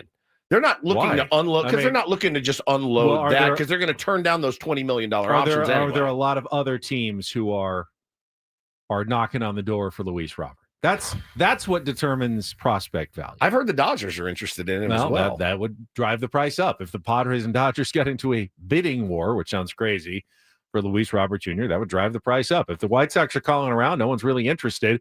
They'll take what they can get, which won't be, I don't think, that much for Luis Robert. Way, way less than what Jarren Duran or even Ryan O'Hearn or probably Cedric Mullins will fetch in a trade at the deadline. I still want Duran, man. I do too. I'm still mad at Dennis for putting that out there on Monday because now it's all I want. Or I want the Angels to continue to. Well, I mean, right now they've been winning this week. They're kicking Boston's ass. Boston is just in an absolute dumpster fire right now for the Red Sox organization. But if the Angels can start losing, maybe Taylor Ward becomes available on the market. I just wonder. I don't know his contract. He is making $7.8 million this year. Not much. Next year is ARB 4-year. Okay. Then an unrestricted free agent after that. So they feel like they're still in it. Yeah. I mean, they are in 4th place in the West, 28-32. Yeah. And they're 5 games back of the Astros. You're hovering around. Yeah. You're not trading Taylor Ward right now. Certainly. I mean, I don't know how many Angels fans are really out there, but you can't do that. You can't. I mean, the team that didn't trade Shohei Ohtani is not trading Taylor Ward until they absolutely at some point you will. But right now, you've got to give your fans some hope that we're trying to stay in this race as long as possible. I mean, what kind of message does that send? Yeah, people got talking Mike about Trout back. He's hot. Yeah, you can't get rid of one of your productive players now. Yeah, man, I just don't know. I don't know. The change of scenery, hoping he'll figure it out. I'm not as down on it as some people. He's athletic. I think that with playing alongside of Tatis and Machado and Bogarts and players who care and want to win, could help. I mean, the environment, dude. I don't know that there's anyone in baseball that it might help more than a guy coming from the White Sox like him to some like-minded, people in an organization that has had good track record with a good coaching staff. I can be sold on anything. You know that. I'm weak. I'm very weak. What worries me, of course, is that because of the price tag, if you try it and it doesn't work, I don't think you get a second bite at the apple. Like you go, okay, well, this isn't working. Let's now acquire someone else. He's too expensive. He's your all-in option, at least financially. I know we had the report this week. Money's not really an issue, but money's not unlimited either. They can't just get everyone they want at the trade deadline. They're going to have to make a choice. They're going to get someone. I have no doubt in my mind. The Padres will acquire someone between now and the end of July, hopefully sooner rather than later.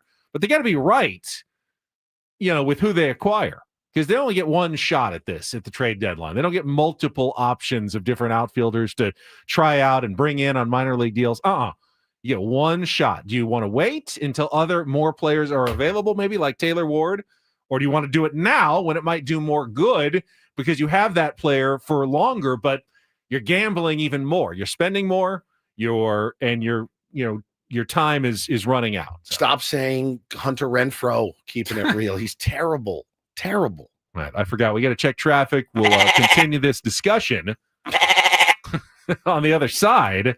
As you're calling in to win San Diego County Fair tickets on 97.3 The Fan. From the 855 Get Ross Traffic Center, protecting San Diego after accidents or injury, here's Kelly Danick. Well, no incidents, no accidents, no surprises on our freeways, meaning, of course, you're still going to see a lot of that usual slowing in the usual spots. We do have a surface street accident in La Presa area. This is intersection of Sweetwater and Hamashaw. I might find some traffic control there. I'm Kelly Danick with Ben and Wood, San Diego's #1 sports station, 97.3 The Fan. Look at the tier ones. You heard the goat sounder. Yep, they're calling in to win right now. 833-288-0973. A 4-pack of tickets and parking to the San Diego County Fair, Wednesdays through Sundays, June 11th through July 6th. So that is a week from tomorrow through July 6th at the Del Mar Fairgrounds. Tickets are available now at sdfair.com. Paulie's going to pick up the phone on a winner here in the next couple of minutes after we wrap up this segment talking about Luis Robert Jr. Woods is a no. I'm a maybe. I got you to maybe. Of course you did. I'm a strong maybe. Do you see how peer pressure worked on me? Yeah. If the price was low, just try this. It won't hurt you. You'll like it. Make you feel good. Do you think him right now, as he's played up through 50 games or whatever, 60 games this year, is an upgrade from what we have currently in left field? Yes. If the price is right. Yes. Yeah. I think so. I think Ben is an upgrade in left field. I really do. Not. Tony Gwynn Jr. is an upgrade. Now. Tony Gwynn Jr. is an upgrade. He told me the other day, he goes, if you asked me if I could go play tonight, he goes, I could give you 1 inning in the outfield. 1. And then my body would shut down. He goes, I give you 1 AB, 1 inning. Man, I would love to see it. So would I. Pay good money for that. David Chase, is the best time to stop talking about robbers before you mention them. The next best option is now. Oh, it's such a what if. It's such a, man, if it all pans out. And I don't know, man. It needs to be a really, really. Do the Dodgers need any outfield help? Because I can see him going there and just turning back into the. I mean, we probably wouldn't have brought it up if it weren't for Jeff Passan. But I respect Jeff. It was his thought. He knows some things. He knows some things for sure. All right, we'll come back. We got Take on Woods and Tim Flannery in hour number 3. Ben Woods on 97.3 The Fan.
We are halfway home on a Wednesday. It's June 4th. Victory Wednesday again. Nail biter. Come from behind victory for our San Diego Padres. And man, feels good. I got to say, it feels good winning 8 out of 11. It's the diciest 8 of 11 I think we've ever been a part of. But hey, we'll take it, man. We don't complain about wins on this program. I'm Woodsy. That's Paul Reindl, the executive producer. And Ben Higgins is your friendly neighborhood sports anchor. Got a text from the missus just now. And they are off to the zoo for the first grade field trip. Remember those last 10 days of school? Yes. When you were a kid? Amazing. Elite. Like Maybe the best. The only time I ever liked going to school, because it was just basically just did nothing. Like you went and they're like, just go play, have fun. We're going to watch movies. We're going to go on field trips. We're going to extra gym. When the teacher would pull in the cart with the TV and the VCR, and you knew there was no lesson involved. My elementary school, we would always do a field day, which was field day was elite. so much fun. I don't think they can do it anymore. They do something like it, but it's not like it used to be. Orange drink that they'd bring out that was incredibly sweet. But it was also like kind of spicy. It Yeah, kind of a like little bit, burned your throat. Because I don't think they added enough water. It was like Tang, but it wasn't Tang. No, it wasn't Tang. It was like that. High C, but it was not high like C. It was like stronger. generic high C, Yeah. stronger. We have high C at home.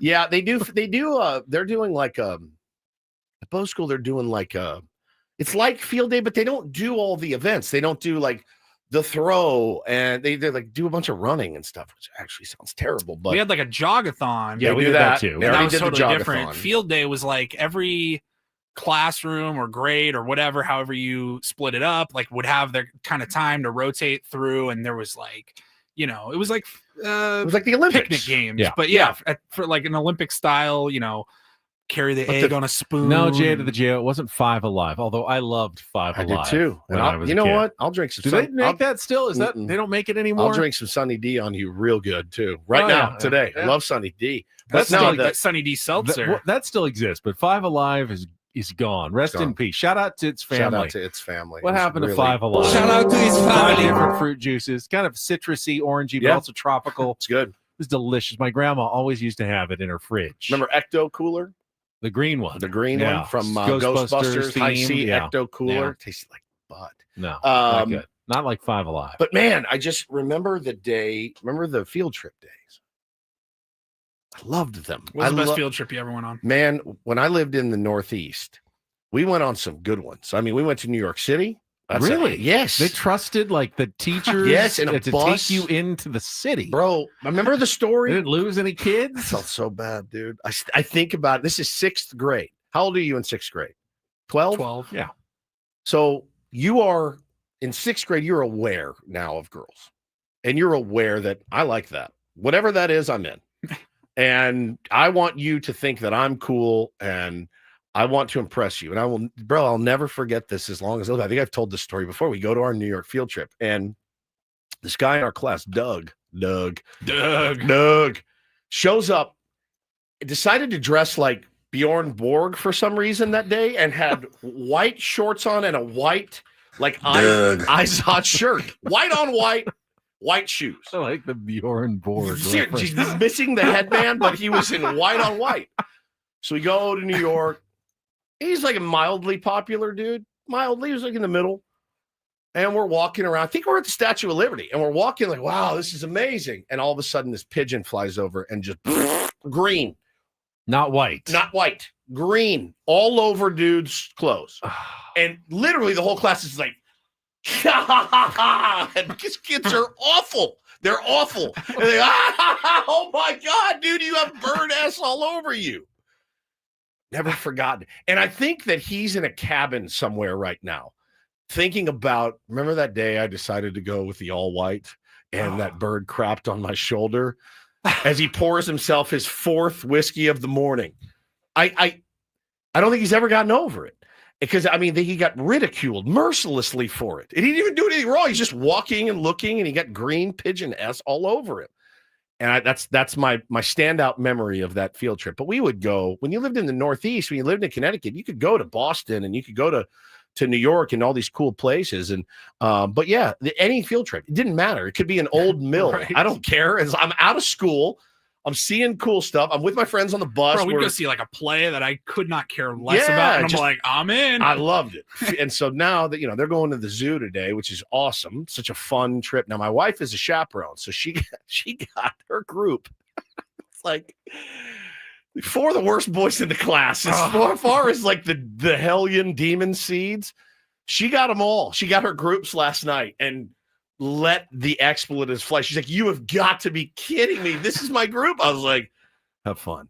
Have fun. And it's more fun than a day of school, obviously. Oh, of course. But to get there and they don't let you do all the get all the sugary snacks and everything So you miss on they do. some of the things you love. So Well, really? here's the deal. The chaperones now, they said, take your group and go. You don't have to. There's no organized the only organized activity is getting to the zoo. There's no, hey, meet up for this. You take your group, the chaperone, and go do whatever you want. No special session with an educational trainer who tells you about the rhinoceros or anything You like just that. take It's a day at the zoo with your pod. You're basically taking 4 kids to the zoo today is what she's doing. And then we'll meet up at this allotted time to get back on the bus. But yeah, there's no, they don't have to do any. They just get to go to the zoo on a school day, which is just an elite day. I loved it. I loved it so much. I remember going to the Mission up in San Juan Capistrano, and that was exciting because we got to go on the train. Oh, you took the train. We took the We train. know you love up, trains. and apparently maybe my love for trains is deeply ingrained. Started there. Because that was the most exciting part of the trip. Mission was fine. That was a What history grade? lesson. I think that was 3rd grade. Oh, okay, that's pretty That young. was 3rd grade, pretty young. But something you said stuck with me when you were talking about kid with the pigeon. Doug. Yeah, Doug. When you said he was like moderately middle. Yeah, middle of the pack. Chet Hanks, this is from your boy Doug. Doug. Why do we do that? It's inherent. You can't stop it. Kids will assign popularity levels. Somehow it will be inevitable, no matter how much we try as adults to say, obviously this is counterproductive. It's bad for self-esteem. If you have popular kids, then you inherently have unpopular kids. No one wants their kid to be the unpopular kid. No kid wants to be the unpopular kid, but you can't have popular kids without inherently there being then unpopular kids. Yeah, but I mean, honestly, some of the ones that I remember growing up, I was friendly with all of them. I really was friendly with I was like, hey, you're new here, like, hey, welcome. I was always pretty accommodating guy, always, and had different pods of friends, and I still do across the country. I have really good groups and pods of friends everywhere. And I could get along with anybody. But that being said, some of the ones went out of their way to make sure they were not popular. You know what I mean? They did things that you're like, bro, like, you can't do that. I can't hang out with you because you do some of these awful things, right? And they made sure, and you never knew what was going on at home. You had a sense with some of them. There was it wasn't great for them at home, and it certainly wasn't great for them at school. As we know, kids can be really, really cruel. I've tried to teach both of my boys from an early age, like, we love and are friendly to everyone, every single person, because nobody wants their kid to go to school and feel left out, but it's inevitable. It happens. Yeah, but you can be friendly to someone. It doesn't make him popular. Correct. They're better now. It's more inclusive now than it used to be. It is. But it's still not great. It is, but it's something just inherent, maybe in our species. Yeah. That we will identify popular people and then thus unpopular people at the same time. And it sticks with us for a long time. But you can be popular in your group of unpopular kids. You know what I mean? It's just everybody finds their people at some point. And that is true. That's where you find your people. Jay to the J.O. says, seems like Benny has some deep-rooted anti-school popularity issues. I was certainly not in the cool kids group ever growing up, but, found my group of friends, tended to be on the nerdier side, which was fine. We thought we were cool enough for ourselves. Yeah. We would make fun of the popular kids because they were so popular. Correct. Like, that's just what you did. I don't know if that's just a protective response that you do, but we probably shouldn't have made fun. I'm sure the popular kids were really nice too. They weren't mean. They weren't mean to us, really. Somebody said I would have picked. We would have been friends if we were in the same class. I would have been friends with Ben in a heartbeat. Ben was just like many of my friends. Smart. He was a smart dude. Didn't get in trouble. I would have leaned on a guy like Ben and did often to help me pass tests and stuff. I would have tried to copy off of you all the time, and you probably wouldn't have let me. The hand. Shield my Big paper, arm. like lean over my paper. He would kind of rat on me.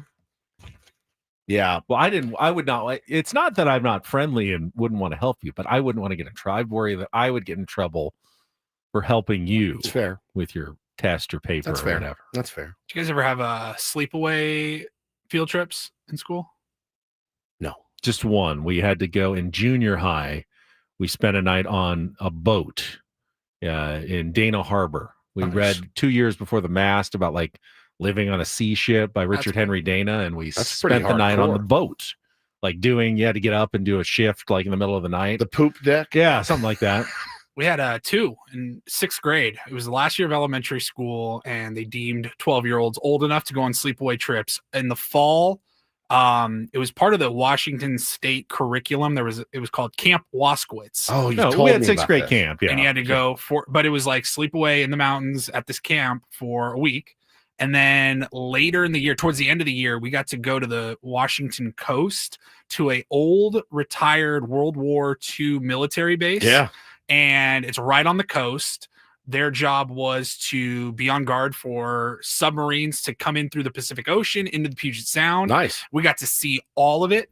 We got to play like capture the flag in these barracks, which was unbelievably so cool. Fun. And then there was a bunch of marine biology and stuff. Like that was the whole trip. It was like 3 days. And you're like, I don't have to go to school for 3 days. And I get to just run around from the my beach. parents Like, and just sleep in a cabin. Elite. The showering sucked. I do remember a Bible camp I went to, and I had to you had to go shower like outdoors, and that wasn't great. It was cold, and I remember that. I do remember being very, very self-conscious. Sixth grade camp was the first time I was ever going to have to shower with other kids. It's not great.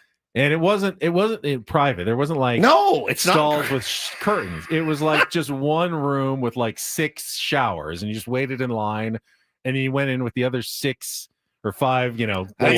That's all changed now, right? And that's there's privacy now. That's such an awkward age because everyone's at a slightly different stage of development right Yes. there that you're very self-conscious about. So I remember being extremely nervous about that part of sixth grade camp. Dana I got through it. Dana in the chat says, I went to high school with Ben. He was a great guy. He was a big sports nerd, involved in several teams, just not a player.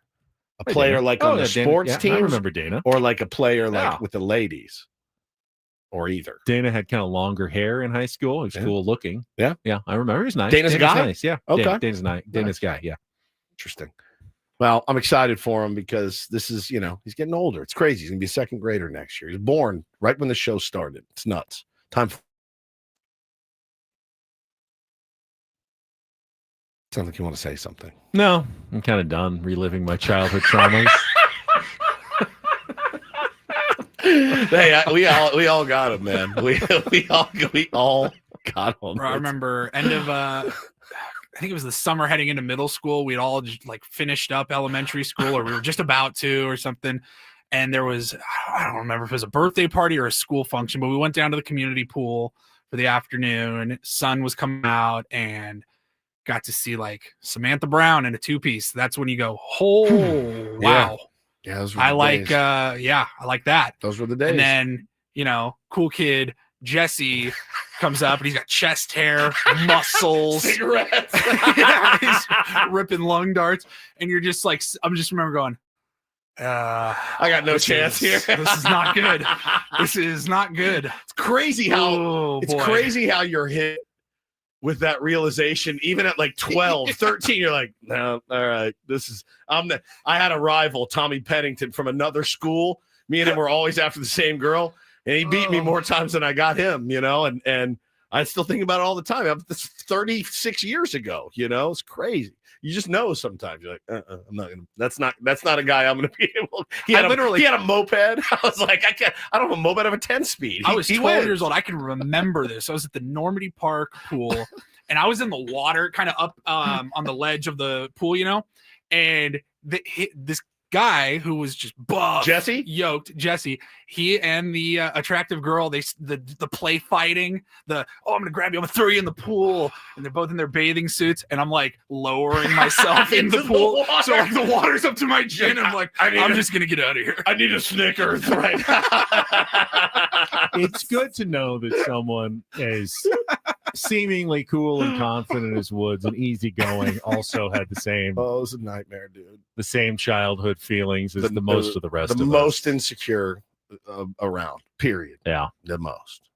You were very secure, it sounds like. I was not. I was very insecure. No, I was definitely not. I definitely had lots of anxieties and stuff as a kid. Crazy. No doubt about it. It was Paulie. I'm right there with you, dude. Like, I can see it in my I see it in my mind's eye because it's happened to me a million times. They're flirting. You're just like, I gotta get out of here. I gotta go. This sucks. This is brutal. I'm gonna go play Nintendo. All right, let's move on. We got Tim Flannery joining us on a Big League Wednesday at the bottom of the hour. Before that, though, we will play a little Take on Woods when we come back. Chance to qualify. No one has done so yet for the Las Vegas Resorts World Spa Getaway. 833-288-0973. If you'd like to play our musical trivia challenge against Woodsy, 833-288-0973. That is coming up next. Before traffic, though, speaking of self-image and confidence, I have gained a little more from my SDFatLoss.com journey. Losing 40 pounds in 60 days is going to make you feel quite a bit better about yourself. Can't deny that. I did it 2 years ago, and amazingly, for the first time in my life, I've lost weight, but I've kept the weight off for 2 years, and that's part of the genius of SDFatLoss.com. It's based on real foods, not shakes or bars or mixes or injections. So when you're done losing the weight, it is so much easier to sustain the weight loss like I have because you're still eating real foods. It's not a big sudden jump back to real foods. It is so hard to make that adjustment. So they will guide you through the process. You can set up a free consultation by going to sdfatloss.com or calling 858-665-3211. It is affordable. You can get $200 off right now with the summer special. It really is. No exercise required to lose the weight. They'll show you how it's done. You have to have a little discipline, but you'll get used to it real fast like I did. And when you see the weight coming off up to a pound of fat per day and 10 to 20% of your body weight in 60 days, makes it a lot easier to stick with the program. I promise you. Check it out today. Go to sdfatloss.com. Start your weight loss journey now at sdfatloss.com. Results may vary.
Hey players, things are about to get real here in San Diego. Introducing the all-new Jamul Casino Resort. With a 200-room hotel tower, exciting new eats and drinks, plenty of new places to play, and a luxe spa and salon. Hello, rooftop pool and deck.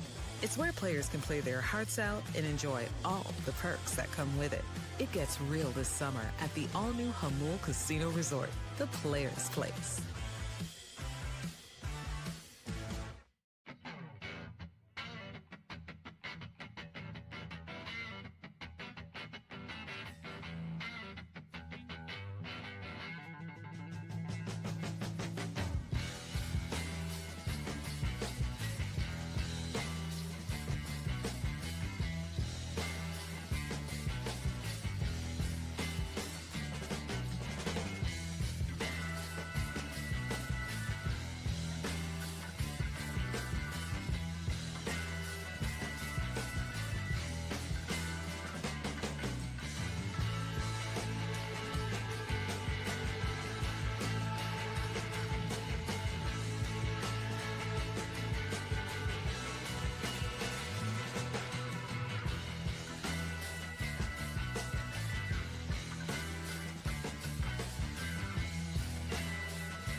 Got Tim Flannery on a Big League Wednesday joining buddy. us in about 10 minutes at the bottom of the hour. So let's get right to it. We need a qualifier for this month's grand prize. Let's play a little Take on Woods. Got one yesterday, didn't we? Oh, that's right. We did Daniel, have a tie yesterday. You're right. It was an overtime game, our first ever of Take on Woods. We'll try to avoid that today.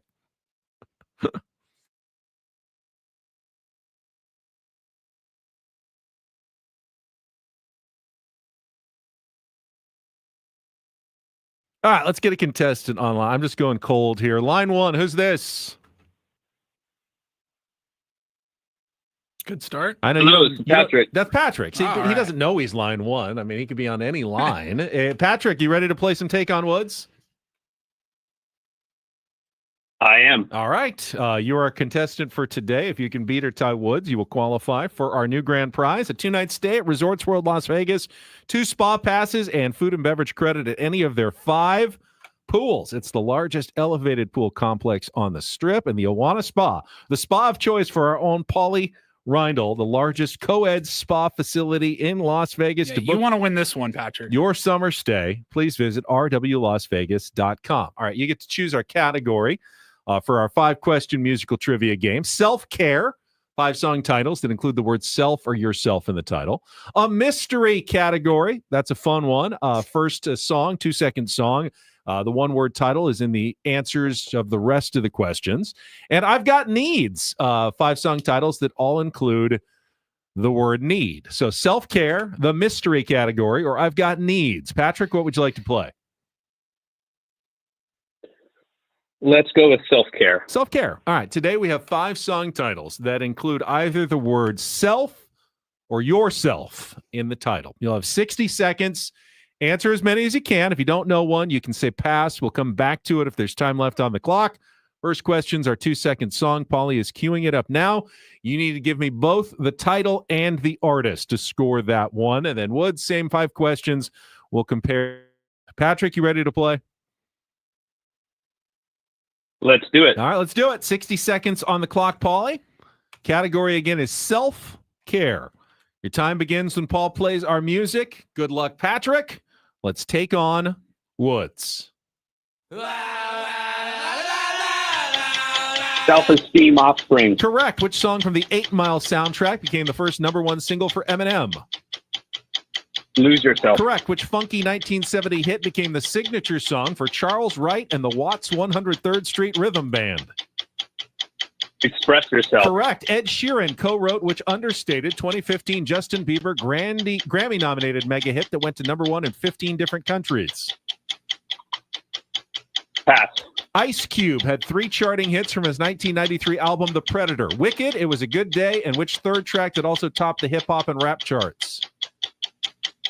Check Yourself. Correct. Ed Sheeran co-wrote which understated 2015 Justin Bieber Grammy-nominated mega hit that went to #1 in 15 different countries? Love Yourself. That is correct, and I feel like you would have gotten it anyway, but now at 5, you may get an outright win today. Congratulations on a perfect score. Patrick, stay on the line. Paulie will get your information because you cannot lose. You can only win as we bring Woods back in for what I think may be a tough one. Put your thinking cap on today. Patrick's score is locked in. Good score. All right, 60 seconds on the clock. Your time begins when Paul plays the music. Good luck, Woods. Let's take on Patrick. That's the Offspring. Self-esteem. Correct. Which song from the 8 Mile soundtrack became the first #1 single? Lose Yourself. Correct. Which funky 1970 hit became the signature song for Charles Wright and the Watts 103rd Street Rhythm Band? Respect Yourself. Incorrect. Ugh. Ed Sheeran co-wrote which understated 2015 Justin Bieber Grammy-nominated mega hit right that went to alley. #1 in 15 different countries? Pass. Ice Cube had 3 charting hits from his 1993 album The Predator. Wicked, It Was a Good Day, and which third track that also topped the hip-hop and rap charts? Check Yourself. Correct. Ed Sheeran co-wrote which understated 2015 Justin Bieber Grammy-nominated single hell? that went #1 in 15 different countries? I touch myself. I love Yourself, Oh. but you had already lost because it's No express way. yourself, not respect yourself. Oh. Express yourself. Yeah. Damn it. 5-3 I though. lost? Patrick Oh, he takes smoked me. Got all 5 of them. Did he very write quickly. that category? You know, but he certainly aced that category, and he gets into the drawing for the trip to Las Vegas. Well done, Patrick. Congratulations on your win today. Damn it. Nice work, Patrick. Did it very nicely, very smoothly. No panic in his voice. Efficient. Just went right through the questions and answers. 1, 2, 3, pass, 5, and then 4. All right. All right, Well done, sir. Let's take a timeout because we'll come back, and it is a big league Wednesday. It's been a while, probably since fantasy camp, I think, that we had a chance to talk with the legendary Tim Flannery. Going to join us. Little Padres Giants talk when we return with Benno Woods on San Diego's #1 sports station, 97.3 The Fan. Well, quickly, gang, it is Woodsy. If you are a homeowner, you're going to want to listen up right now, especially if you're maxed out on credit cards or struggling with high-interest debt. You're certainly not alone in that respect. You can pay it all off in days with Loan Pronto's Rapid Equity Loan. You can get cash out now without touching your low-rate first mortgage, no appraisals, no waiting, no BS. The Rapid Equity Loan Program at Loan Pronto is incredible. That one client got $300,000 approved in under 24 hours, paid off their debt, renovated their kitchen, did that home improvement project, cut their monthly expenses by $1,800. Big turnaround for them, feeling much better about it. Instant approvals, low rates, no hard credit pull up front. Your home's equity is yours. Use it. Get cash to consolidate your debt down to one easy, low monthly payment. Call them now. They will give you a free instant appraisal for your home. See how much cash you could get out today. They are A+ rated by the BBB, have nearly 2,500 5-star Google reviews as well. Call now. Start the conversation at 619-207-4336, loanpronto.com, 619-207-4336. Get debt relief now, loanpronto.com. Equal housing lender, NMLS 1661781, on approved credit, NMLSconsumeraccess.org.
Hey players, things are about to get real here in San Diego.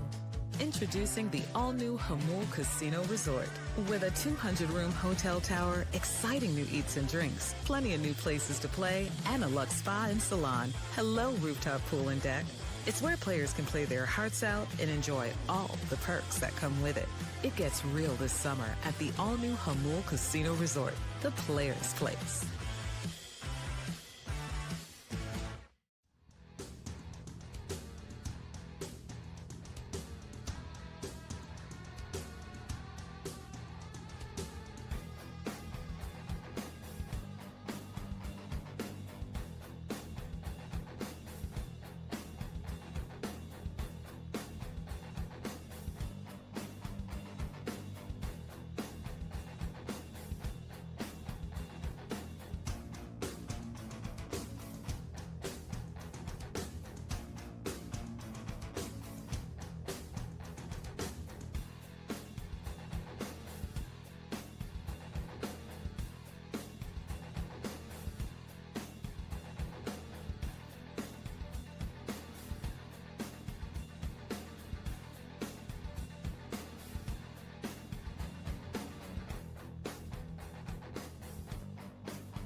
I can say there will be no cookies consumed during the upcoming segment. But No. we will talk. Not by us. Some Padres, some Giants. It is a big league Wednesday. I love that we have rotated around some of our big league guests this year, and making his first appearance of the year on Ben & Woods right after our check of traffic.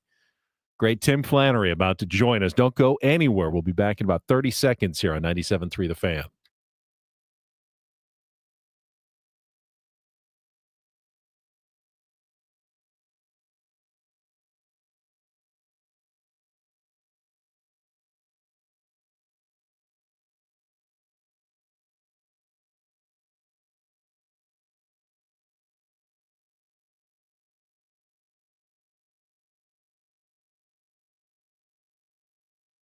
And joining us right now on Ben & Woods, he is a former major leaguer. He's a former major league third base coach. He has a band. He has a beautiful singing voice. He plays musical instruments. Tim Flannery is with us here on 97.3 The Fan. Flan, how are you?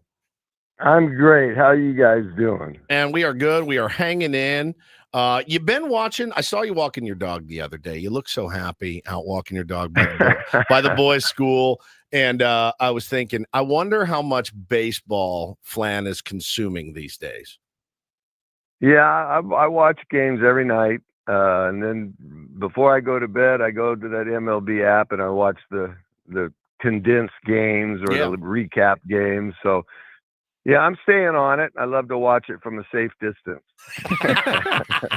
You know, watching the Padres play at Oracle Park, you're very familiar with that park, but the games always seem kind of the same. It's a tough place to score. It is. Score runs. Mm-hmm. I mean, how much did you have to account for that when you and Boch were up there, knowing that it's probably not going to be a 9-8 game on a night game and, you know, in May or June in San Francisco? No, you know, Mike Quaddy, when he was managing the Cubs, he said it the best. He would tell his Cub players, boys, we're going to San Francisco. It's going to be cold. It's going to be windy. It's going to be 2-1. Every time. So, I mean, that every time. And so pitching and playing defense and moving runners, you saw it last night. You know, the Padres have been really exciting for me to watch them add a little bit of execution. And it started last year with Mike Schilt. Every at bat, you have a plan. You have something you have to do. You have to move runners. When you play, especially when you get to those playoff games, as they've seen, in those World Series games, very rarely you're going to score 6 runs, 7 runs. So you're going to have to be able to play defense and do all the little things. And it's really great to watch. Even last night, the Padres did it again. So it's really exciting to watch. Yeah, it's been one of those really weird runs, Flan, and you've been a part of, a million games in your life and at all levels. And talking to Tim Flannery here on Ben and Woods, and when a team is scuffling offensively, but still winning ball games and winning the inch and winning the margins, the mood, is there an attitude in the clubhouse like, all right, we're surviving this by the skin of our teeth, we need to get the bats going? Or is it like, hey man, don't lose faith, just keep going out and winning games? Because you look, they've won 8 out of 11 and they're doing it 2 runs at a time. It's pretty nuts to watch. And once you do the most of it, when you keep doing it over and over again, you understand that's the strength of the game. And when things don't work, when you're not getting big rallies, it'll be nice you score a bunch of runs, but the most part, you're going to have to consistently do that. And the more you do it, the more you believe in it, the more you know how to do it, because it is a process rather than just going up and swinging. You're going up and looking for pitches in zones in order for you to get that job done. And when you attack a strike zone to one spot, when you can go to one spot and you're looking for one thing, one pitch in one area, that's when the damage is done, And look, Manny Machado, I know people over the years anybody that shows up every single night and plays are amazing ball players. It's not easy to play every day. You're not feeling good most of the time. You're dealing with pain. You're dealing with things that might have happened at home. You're dealing with real life situations. And to be able to just put that away and go out and play the game every night, and he leads that way. He can hit home runs. He hits the ball the other way. He shows up every day at night and plays great defense. The Padres are playing exciting baseball in a very tough division, but we've seen how the game can turn and go different directions as well, haven't we? Yeah, right. So it's been fun to watch. Talking to Tim Flannery here with Ben and Woods. I have to ask. And let me say something real quick. Go ahead. You said I played 1 million games. No, I played 976 games, and I'm 4th on the all-time Padre list ever. And I'm an all-time games played at second base. So I'm cheering for guys like Manny Machado to keep playing, and overtake the people who are ahead of him in games played. So, yeah, it feels like 1 million games. And when I wake up in the morning before I take a hot shower and stretch, it feels like more than 1 million games because things hurt. But it just feels good to be been able to be a part of the great game of baseball for 25 years in the big leagues. I love that attitude because it took almost 50 years to break Nate Colbert's franchise home run record. Manny finally did it last season. It shouldn't take 50 years to break a franchise home run record. So I want to see some of those all-time records fall because that means you got players who are sticking with your organization and are doing good things, which is great. We're talking with Tim Flannery. So I got to ask, a couple weeks ago, Padres were in Atlanta. 9th inning. Padres are up by 1. Pinch runner Eli White is on second base. Oh, man. Single to center. Jackson Merrill pulls up on it. Eli White, I think, might score, but they give him the stop sign at third. Now, you were a third base coach for a long time. Did you ever see a guy do what Eli White did, thinking it wasn't a stop sign, that it was a go back to second base sign where he got nailed trying to get back to second on a single to center? It was ridiculous. I was screaming from that. I don't get up off the couch very often during the game. I went ballistic. And I wanted to call Mud right away because he was going a different direction. I'm going, no. This has nothing to do with the third base coach. He was down the line. He was in perfect position. And he was holding his hands up because we have a rally going. We got people coming up that need to hit. you can't fix that sometimes. And I'll tell you, I remember it coming to San Diego before the one of our runs in the playoffs in the World Series with the Giants, and we had a young guy they called up who could fly, and he went from first to third with the game on the line, sliding in at third, and I go, how many outs are there? He goes, there's 2 outs. No, I go, there's not 2 outs. There's one, so we had a meeting when we were putting together a roster for the playoffs. I said, I don't want this guy. Wow. I don't care how fast he is. If you don't know how many outs there are, people are going to get run out of town. A third base coach is going to get run out of town. You can't fix some of that. People just see what happens and they immediately blame the guy over the closest to it. But no, I've never seen that one before. We've had some other ones over the years that are pretty crazy, but that one was something you might see with the T-ball players, right? Yeah. And Matt Tuiasosopo, who was the third base coach of the Braves, lost his job a few days ago. Was replaced by Freddie Gonzalez. I don't know that seems fair. I know they had a couple of guys thrown out the plate they thought was too aggressive. I can't even imagine what a thankless job. Hard and thankless that job is. You can never do anything right. You can only do something wrong when you're the third base coach. Yeah, if you stick around long enough, then people will believe that you are doing something right, because it is an easy way to get fired over there. And then if you line up 9 coaches and say, who wants to coach third, 8 of them are taking a step back.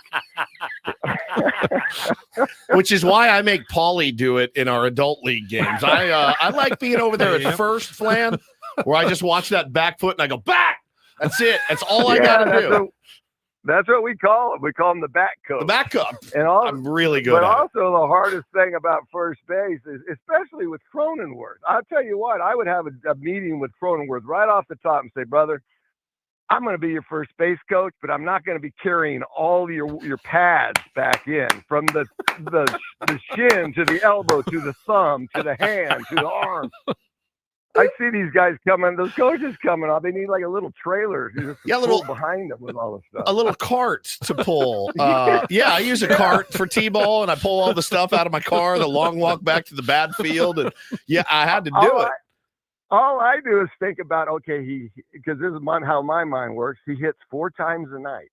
How many times in 162 games with 4 times a night, you're putting that stuff on, taking that stuff off, putting that stuff on, taking that stuff off? I just think I'd simplify it and say, hey, I'm going to go out and play with none of it. I'm going to free myself up. And if I get hit by a ball, I'm going to ice it. Yeah. He's pretty tough. I mean, he's got that hot. He did break a rib earlier this season. He broke a rib, played through it. He worked, I saw him he got drilled again last night in the elbow. And I'm like, God bless. And he gets hit more than almost anyone in baseball. No, he does. Get it. And he probably gets paid for wearing that stuff as well. But I totally get it. The broken rib, especially Mario Soto one time in Cincinnati. I leaned into an 0-2 pitch and took a fastball to get a rally going, and we ended up winning that game. And it made him so mad that the next time we faced him a week later, first pitch, he broke 3 of my ribs. Yeah, and I tried to play on it, couldn't do it. I couldn't drive. I had this cool 280ZX. I could turn right. I could turn right. I couldn't turn left because of the pain. So I always had to backtrack and go right to wherever I was 3 going. rights make a left, Flan. That's right. Man, I got to ask you this too, because we talked about it earlier in the week. There was a play in college baseball. Catcher got blown up, and it was really like 2 guys colliding. There was nothing they could do. They called the runner for Oregon out. They called it malicious contact. Now, you were with Buster Posey. You were there. The Buster Posey rule. Mm-hmm. I made the statement on the radio that, no one knows what blocking the plate looks like anymore. That call last night could have been blocking the plate on Maldonado. I was holding my breath as well. Was there a lane? Was there not a lane? Correct. It's very, very difficult, Flan. Obviously, back in your day when you played short, when you played second, you knew I got to get rid of this ball. I'm going to get my legs broken. If not, are you in favor of more safety, or does it need, because the only way you can remedy the play at the plate now is to go back to the way it used to be. Catcher catches, he's got all the gear on, you can take him out. What are your thoughts on that? my thoughts aren't popular with today's game. You know, we played the game differently. It was the way it was, you know, and people try to kill you at second base on every single play. Yeah. Templeton and Gary and I knew, like, when Gary Maddox was at first base, Gary Matthews was one. Billy Buckner would come in hard. I mean, the list goes on and on. You would know who's coming after you. But again, we would dose it out on our side as well. Yeah. I mean, my legs still got like just holes all up and down the shins from double plays where people come and get you, because there's sometimes plays, but it's all every year it goes. We're going to forget about the old school. We're going to forget about how that was played. So, I mean, it really doesn't matter what we think anymore. I just sometimes on ground ball double plays that aren't even hit hard, and you know that this guy wouldn't even get a throw off when we were playing. They can just come across nice and easy. Yeah, that would have been kind. That would have been nice, you know, but the game was different back then. I don't think, and Flan, you can disagree, I don't think guys are any less tough now than they were. I mean, the training regimens, these guys are strong and Big, physical. fast, and strong, They just make so much money Yeah. that, you know, it's the owners who don't want them to get hurt because they're Absolutely. paying them so much money to Absolutely. be out there. Absolutely. That's You exactly Flan, what were it is. expendable, apparently, but these guys now aren't. Yeah, when we broke in, our minimum was $28,000 a year. Holy cow, man. That's what I tell people wherever I go. Well, you did this, you did this. I know you like write a check like I have money. I said I hit 9 home runs in the 80s. Nobody got in baseball for money. I mean, when we got in baseball because we loved it. There was no money involved. I mean, we signed a contract. What do you mean? I get to go to Amarillo, Texas, and do 20-hour bus rides, make $500 a month, and live on $6 a day. And it's 107 degrees. I'm all in. I'm in. I love it. I love it. For love of the game, truly, Flan, you are a legend. We love you, man. Thank you so much for your time today. Thanks, you guys. Keep up the great work. We will. Thanks, brother. Tim Flannery. The best, man. Nearly best. 1,000 games at second base for the San Diego Padres. He has promised me that he told me once, he said, when the boys start playing real baseball, none of this machine or anything like that, I will come out and I will work with them and I will show. I told Bo, Flan's going to come out and show you how to turn one. Flan's going to come out and show you how to pick one. Flan's going to, what you need, and you will listen to every word he says. And Bo's eyes like lit up. It's crazy. Well, I have the fungo and you don't, so you will listen to every damn word. Still one of the greatest moments of my media career. Down at the queue in the dugout before the game, just waiting for a pregame show, hours away, doing what I always do. And Flan walks out. He looks around and he doesn't see anybody else. And he goes, I need to warm up. And he tosses me a glove. Says, come out of the field with me. Warm me up. Like, I'm out of the field at the queue, warming up Tim Flannery so he can throw BP to, I don't know, Greg Vaughn later, whoever it was going to be. Like, I'm warming up Tim Flannery. That's the best. This is so fun. This How is so cool. Nervous. Don't drop. How I'm really nervous were nervous. you? And there was no one out. Well, there was no one to watch us because if there was, he would have had them warming him up. I was the only person there at the time. Yeah, him hitting me fungos at fantasy camp is a life highlight. best. A life highlight. It was great. He's so great. All right, we've got an update from Dennis Lynn on a potential return target for you, Darvish. We will get to that coming up in the final hour of Ben and Woods. Got a Reindl Report as well. All ahead on San Diego's #1 sports station, 97.3 The Fan.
All right, Bedman, before you thank Tim Flannery again for joining us. What a great segment that was. Great job. Love Flan. Before you do that, and before we pay off the Yu Darvish talk, little update on his potential return from Dennis Lynn, our Linsider from The Athletic. Yes, before what?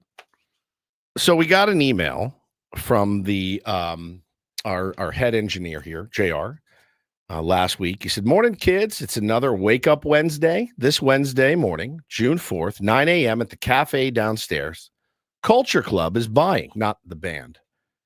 The Culture Club here at the office is buying." Not that one. Correct. So come on by for some Java at 9 a.m. Oh, yeah. See you we Wednesday did this last morning. month. I got the Vietnamese coffee. Remember that was I had Adam go fetch it for me. Yes, but I want Adam to come back. He was just here, so he offered. Yeah, and I thought this time we probably need to put in some FaceTime. We have been accused here of not doing that because, well, again, it's 9 and we're live on the radio.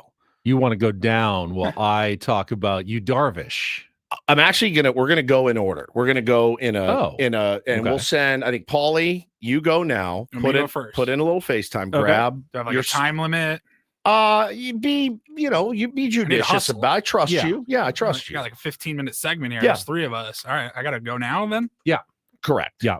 So you guys are good. go now. We're fine. I mean, it's like a 3-4 minute walk down there. Yeah, you'll be all right. You gotta spend a couple of minutes. I don't want to get get in back. trouble. I'm going now. So get down there, get what you need, and then come back up. Make sure you see everybody, shake hands. Yeah, speedy. No, Adam, we don't need you. We're Adam doing it takes away from it because we're not right. You know what I mean? That's just fetching us food. Yeah, then you're just fetching. Right.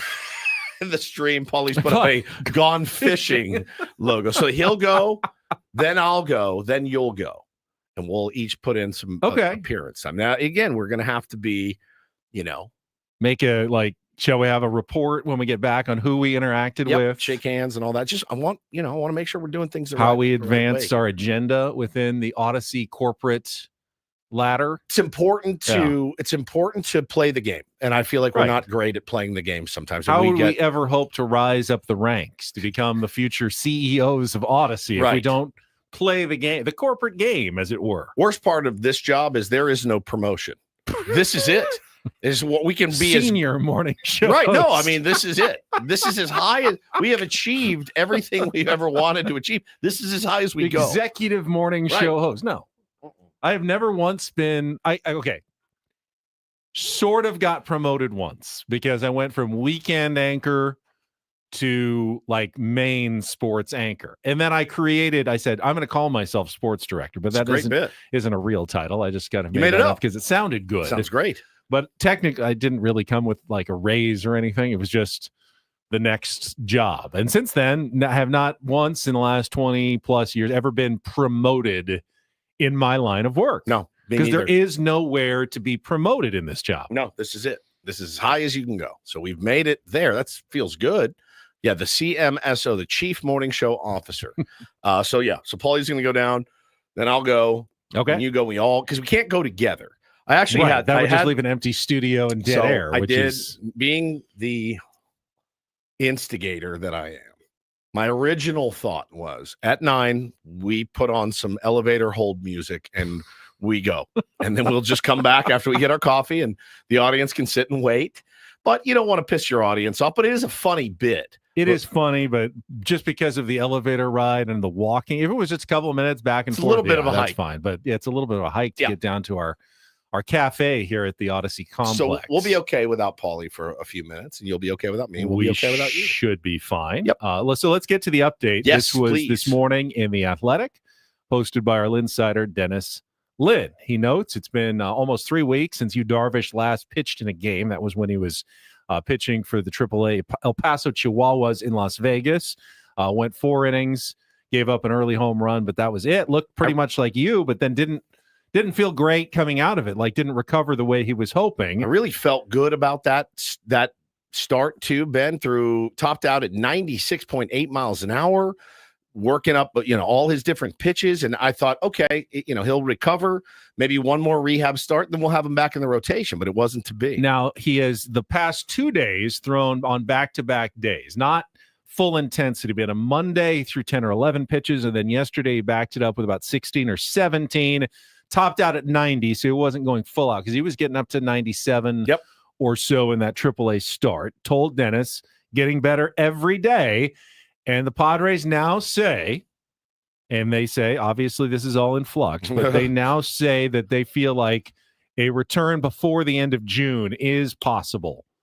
Okay, for you, Darvish, to the starting rotation. 3 weeks-ish. But again, we're one, of course, setback, or you going still not happening ready. Away from pushing that back again. But right now, the target is before July.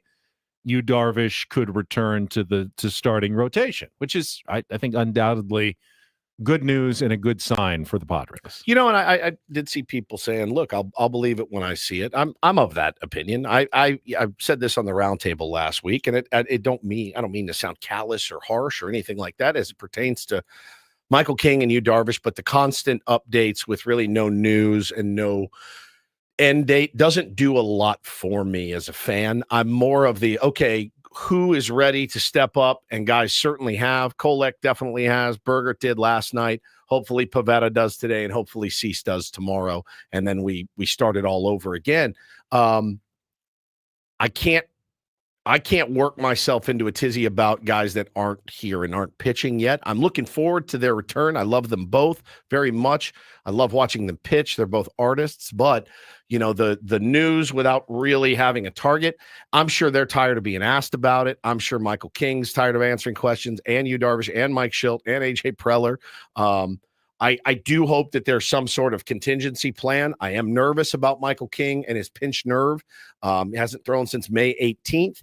But yeah, man, I mean, we need those guys badly right now, and they're not available. So who's going to be who are the guys that are going to step up in their absence? Adam came in during the break and said, does the pinched nerves, does the injury for Michael King give you any pause about investing in him long-term with free agency approaching? And my quick answer to him was, no, I don't think so. I still want Michael King around long-term. Now, do your due diligence. I don't know the exact, medical repercussions of a pinched nerve. Is this something that is often chronic? You get a bunch of them over the time. All I know is it's not a structural injury. It's not a tear. It's not something that requires surgery. It's not something that I think they seem overly concerned about as being a long-term issue. Once it goes away, it's gone, and it's gone. So I don't think it impacts his long-term prospects or what he would expect to get in free agency, or whether the Padres or another team would be less interested in Michael King. But do your due diligence, obviously. I would sure hope not. I mean, you see what happens with some of the pitchers that sign, big long-term deals. And, rarely do they all, they work out perfectly. It's rare. It's baseball. You're going to pay for 3 good years. Now, Corbin Burns, not as good tough. For the Arizona Diamondbacks. So He's tough. 2 months in, and they put him on the 15-day IL. They have not, I guess the testing, the first set was kind of inconclusive. So they haven't gone full on Tommy John or anything, torn ligament yet, but doesn't sound overly promising. He's on the IL, could be transferred to the 60-day if they see something they don't like when he goes and gets a second opinion. It's just so tough. You see Spencer Strider last night got lit up a little bit. Not, his velo is down. He's coming back from a major elbow injury, man, and so yeah, we're hoping that our guys come back. What is that noise? Is that Paul? I believe it's Paul. I see Paul calling in. Hey guys, reporting live from the Culture Club. How's it going? Here at the cafe. They're pretty backed up. I don't know if we're gonna have enough time in this segment. Are you like in There's a lot of line? people here. Oh, really? Well, I've already ordered, but it's been like 5 minutes. You're just waiting for your order. Well, who's the there? appearance has been made. All right, good. Maybe I'm looking our boss in the eye right now. He's very happy we're here. Good. Well, you're there. Some representation of the show. Good, Cool. Good. Cool. He doesn't care that you skipped out on work to go down and get coffee in the middle of a show. The look on everyone's face here when I walked in. JR, our engineer, goes, "What the hell are you guys playing on the air right now?" Don't tell him my original idea, just to play that hold music. Man, our audience would have gone nuts. Well, maybe. So you've already You guys want ordered me to for bring you yourself. something? Yeah. I'm good. What are you having? I got the Vietnamese coffee. Oh, nice. Paulie's going to be wired for the rest of the show. That's good. Absolutely. Oh, yeah. All right, welcome tag team, you guys. I'm not wandering around. I'm waiting. Okay? All right. Well, we can't go to break until you come back because neither of us know how to push any of the buttons. That's so true. other than I can point. I can hang up on you though. So that's the one thing I can do. So bye, Paul. Bye, Paulie. See you soon. See you guys. Sounds busy down there. It does sound very, very active downstairs. Can I ask a practical question? Oh, Adam's here if we needed someone to push a button, but we're not ready yet to push any buttons. Can I ask a practical question? Yeah. Why not do it at 10? Well, then there were other shows that presumably be unable. Well, then they could have come early. How about 9:45? You cross over a couple shows. Well, they could have come early. They can come early. They can come before. Well, it hadn't started yet, though. Started at 9. 10, yeah, I know. But if it started at 10, then someone who was like Braden, he's not here today, but if he was, then he wouldn't be able to go down at 10. He'd be on the air. Yeah, fair. And whoever comes on after, John and Tammy wouldn't be able to go down at 10. So true. Crossing over an hour would be great, like 9:45 to 10:15. We could go down right after our show. Braden could come down right before his show, possibly. He's in Italy, so that'd be tough. It's not going to happen this time. Right. He's definitely not here right now. All right. So, well, anyway, so back to the pitching injuries. 26 games, 27 days. I mean, so far so good through a Stephen Kolek and a Ryan Bergert. I mean, you can't be unhappy with the results. No, you know how long can you keep that going? The bullpen has been outstanding. In this little window here, they've been outstanding. We don't win either of those games the last 2 nights without them. They've been outstanding. Saved our bacon. How long will that hold up? And you're going to have some higher leverage guys available today that you didn't have yesterday. Right. That's what was so great about the win yesterday. So great Strata, but you got to rest Morihone, Adam, and Suarez, and you won. And it was a close game. It was so great the night before, using all your high leverage guys in a very close game and winning by a run. 1 run, and you stole that win using your high leverage guys. You lose that game and you lose those guys. It's so rough. Now the Giants have gotten more out of their starting pitching distance-wise from Webb and Roop in the last 2 days. They went deeper than either of the Padres starters, so their bullpen probably a little fresher from that perspective, but it couldn't have really played out any better than it did for the Padres the last 2 days. And now you've got your best 2 starting pitchers, Nick Pivetta and Dylan Cease, for the final 2 games of the series. Tonight it's Pivetta against Robbie Ray? No, it's Kyle Harrison. Oh, Harrison. Is going to go in this game. And Ray then Cease against tomorrow. Robbie Ray, who was named the NL Pitcher of the Month for May yesterday. So he's as hot as they come right now. Doubt you'll see lineup change today with the lefty on the bump. Probably going to roll the same lineup out there. Probably not the day to do it, today or tomorrow. Might not see Tyler Wade. You probably see Brandon Lockridge in left field. Yep. Yeah, some righties in there. I know. What is Jason Luis? Hayward is eligible to come off the IL now, but they say we're not ready yet. What is Luis Camposano doing on this roster? Is today the day he gets a start at DH? And what do we do with Gavin Sheets? Put him on the bench for a day? Give him a day off? Put him at first, put a Rise at second, give Crony a day? Possibly. Off a lefty? Crony's numbers aren't great off lefties. Yep. His on-base percentage is second best on the team, though. Yep. You talked about his 240 average. Ignore the average. His OBP gets on base. 374. Yeah, he's getting on base. He gets hit. He gets walks. He gets on base. Yep. That's just as good as a single. No doubt. When you're trying to get on base. No doubt. And, Padres offensively have not done any of it lately. Correct. It's not just no home runs, but as was pointed out earlier, in the last month and a half, there's no doubles. There's no on base. There's no hitting with runners in scoring position. There's not much of anything for the San Diego Padres offensively. So if you can get walks out of Jake Cronenworth, that's a positive thing. And so he's been a positive contributor for the Padres offensively, at least comparatively, over the last month or so. Yeah, having Campy there just kind of sitting and not, getting looks against left-handers is a little bit odd. So we'll see. We'll see. The lineup will be an interesting thing today. He's going to get a hit at some point, right? I mean, not necessarily. You're given enough opportunities, he's gonna get a hit. Cody Decker never got a hit in the big leagues. Yeah, but I think Campy's already gotten. Well, he's gotten hits before, but not this season. Yeah, but this season, if you keep putting him out there, he's going to get a hit. I mean, That's quite a strategy you have there for your designated hitter, by the way, hoping that your designated hitter will eventually get a hit. I mean, when Maldonado doesn't get many hits. No. But he got some hits. Mm-hmm. Campy, I put him in that category. He's at least as good of a hitter as Maldonado. Again, career-wise, he is. Your bar is quite elite there. My bar is 1 right now. Your bar is 1. The bar is 1. I just want to see one hit from Campy. Iglesias, I'm sorry, Iglesias at second, not Arise. You could put Iglesias at second base, give Jake a day, and put so you'd have to give Sheets and Cronenworth a day off. No, I don't want to do that. I'm trying to figure this out. Yeah, I want to do that. Lockridge, Arise, Lockridge in left. Yeah. Iglesias in the lineup for sure somewhere today. Maybe get Xander off his feet. DH him. But then, what do you do with Gavin Sheets? But maybe Campy doesn't get a shot tonight. Maybe Gavin Sheets just stays in the DH and goes lefty-lefty. Couple of different ways you can go. Yeah.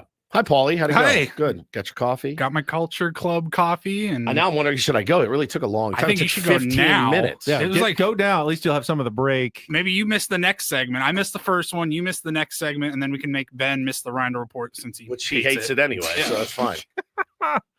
This hour is brought to you by Staples here on Ben and Woods. We were just talking about what the Padres might do tonight against the lefty Kyle Harrison. You're good. Yeah, you're good to go. Yeah, go run. And whether they will Very important, go. give Iglesias or Lockridge a start tonight, whether Sheets or Cronenworth might get a day off against a lefty, and how Mike Schultz gonna figure his lineup tonight against Kyle Harrison on the mound. So how's that Vietnamese coffee? Oh, delicious. I'm glad I introduced you to that. I am too, actually. Option. Yeah. Sweet, strong, tasty. Yeah.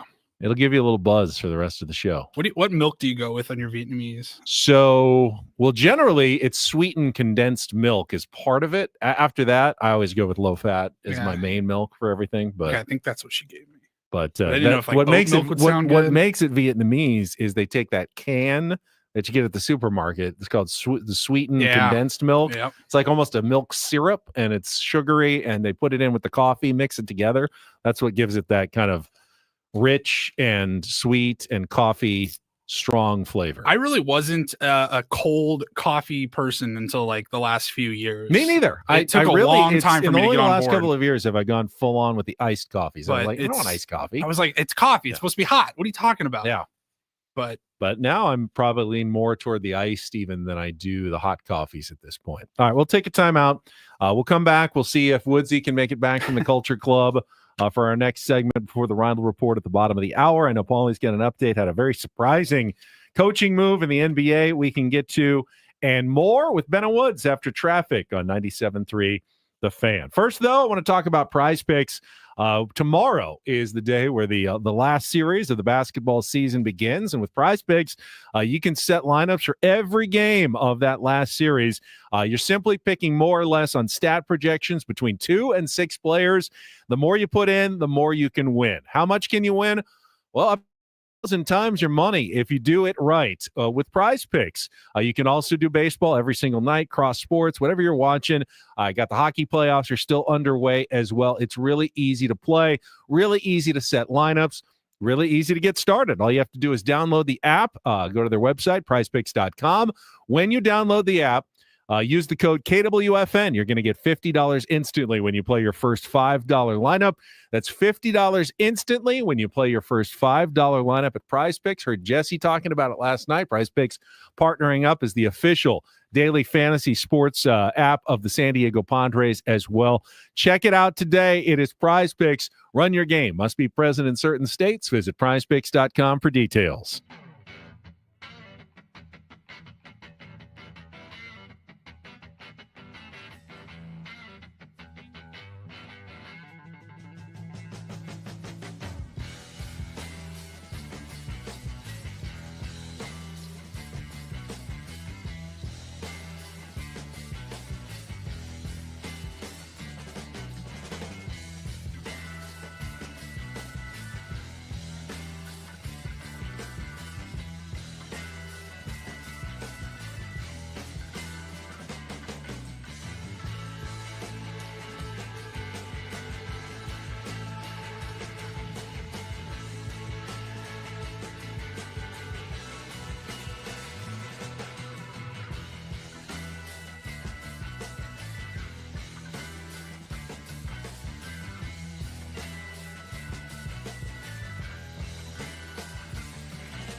Hey players, things are about to get real here in San Diego.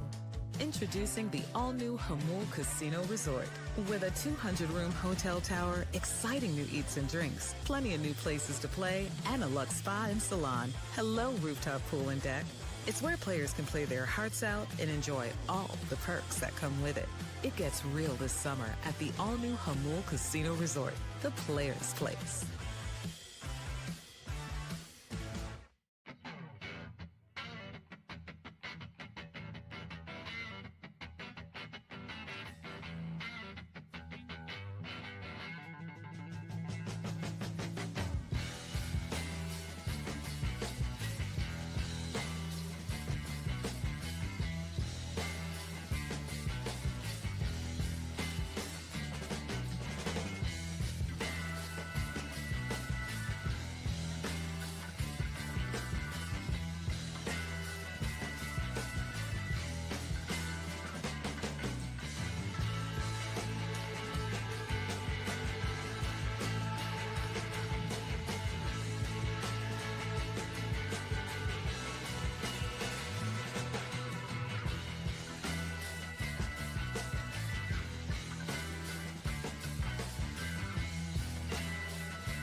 Come to an end last night. Welcome back, Ben, Woods, and Paul, all together again. Woodsy's already back. Yeah, buddy. You didn't get a Vietnamese coffee, though. No, it was very busy down there in the cafe, trying to make an appearance for the Culture Club to make sure they know that we like to be part of the culture here, and we are, in fact, part of the team, and we're bad at it. I'll admit it. We all have a lot going on outside of here. You have 2 jobs, and it's we get up early and all that, and the timing doesn't always work out. So I want to make sure we put an appearance. Went down. It was very busy. And I won't name names, but a lot of people like to just sit and visit with the girl behind the counter instead of just making their order and just getting to and seeing the 12 people behind them in line and just get your order in. Well, instead of I kind of understand. Yeah. She's an attractive girl back there. So, chatting her up. I wasn't. I went in. I decided after the 10 minutes I waited to get up, I said, I don't have time for coffee, so I'll just take a muffin. It was half the amount of people when I was down there, but I could see the pace of which they were making the drinks. That's when I called in. I was like, it ain't going to be 5 minutes, guys. It's a slow pace. That's how they do it down there in the coffee shop. So I got a blueberry muffin. You ain't seen nothing till you're down on a muffin, and I'm currently down on this muffin right now. I would say that as much as I would love to escape the Reindl Report, I really don't need any more coffee. We have an NBA story to talk about. And I don't want a muffin. Very conflicted here. And I'm really worried that I'll go down there and I'll forget people's names or I won't know them at all in the first place. You only know like one guy down there. I'm never going to be the culture glue that Odyssey wants me to be. I'm sorry. It's just not going to happen. I got too many other things going on in my life. I'm a cog in the wheel. I love that you just already write that off. You're like, no, that ain't gonna be me. I'm sorry. It's not gonna be. It can't be everyone. We can't all be great at culture heroes. We just can't. We're not all Tyler Wades, right? Like, no one would get any work done if it was all about culture all the time. I'll just keep my head down. If you had 26 Tyler Wades for a whole MLB season, how does that go? You'd be horrible. You'd be like, stop! You'd be the worst team in baseball history. Not because of the skill. You need one Tyler Wade. Not 26 of them. Yes. You know what? I'm not Tyler. I'm just not that guy. Sorry. I used to be way more Tyler Wade than I am now. Now I'm more of you. That's how you've rubbed off on me. I'm more of you. I'm like, I'm just want to handle business. We're always up against it too. It's either 9 a.m. or 4 p.m. Right. There's just how about a nice 10:15? I will be there at every 10:05 would be great. There's nothing wrong with being the person, and I am that person. Comes in, gets their job done. Correct. Is friendly though. Is absolutely you're not a friendly, diva. Willing to help. Anything that's asked of me. Extra, sure. But I'm not going to go out. I'm not hanging out. I don't hang. I've never hung out with work people. You don't even hang out with me and Paulie. We have to force you to do it. I just have never been that person. I don't hang out with work people outside of work. Chris said you have to be yourself, Ben. Good managers know that. You'd think they would. You'd think that they would. Congratulations to the Colorado Rockies. Yes, well done, Dick They've snapped a streak of 22 consecutive series losses by taking the first two from the Miami Marlins. Got a 3-2 win last night. So that is now 11-50 for the Colorado Rockies. Picking up some ground. Well, not on the Padres. They also won the last couple of days. Diamondbacks beat the Braves 8-3. 2 homers apiece for Ketel Marte and Corbin Carroll in a win over the Braves, who continue to falter early on in this season. The Brewers had their 8-game winning streak snapped. Did you see how that game ended? TJ Friedl. So the Reds were up 4-2. Brewers had the tying run at home plate. I think it was Sowers. It's a deep fly to center field. Looks like he's tied the game. Yeah.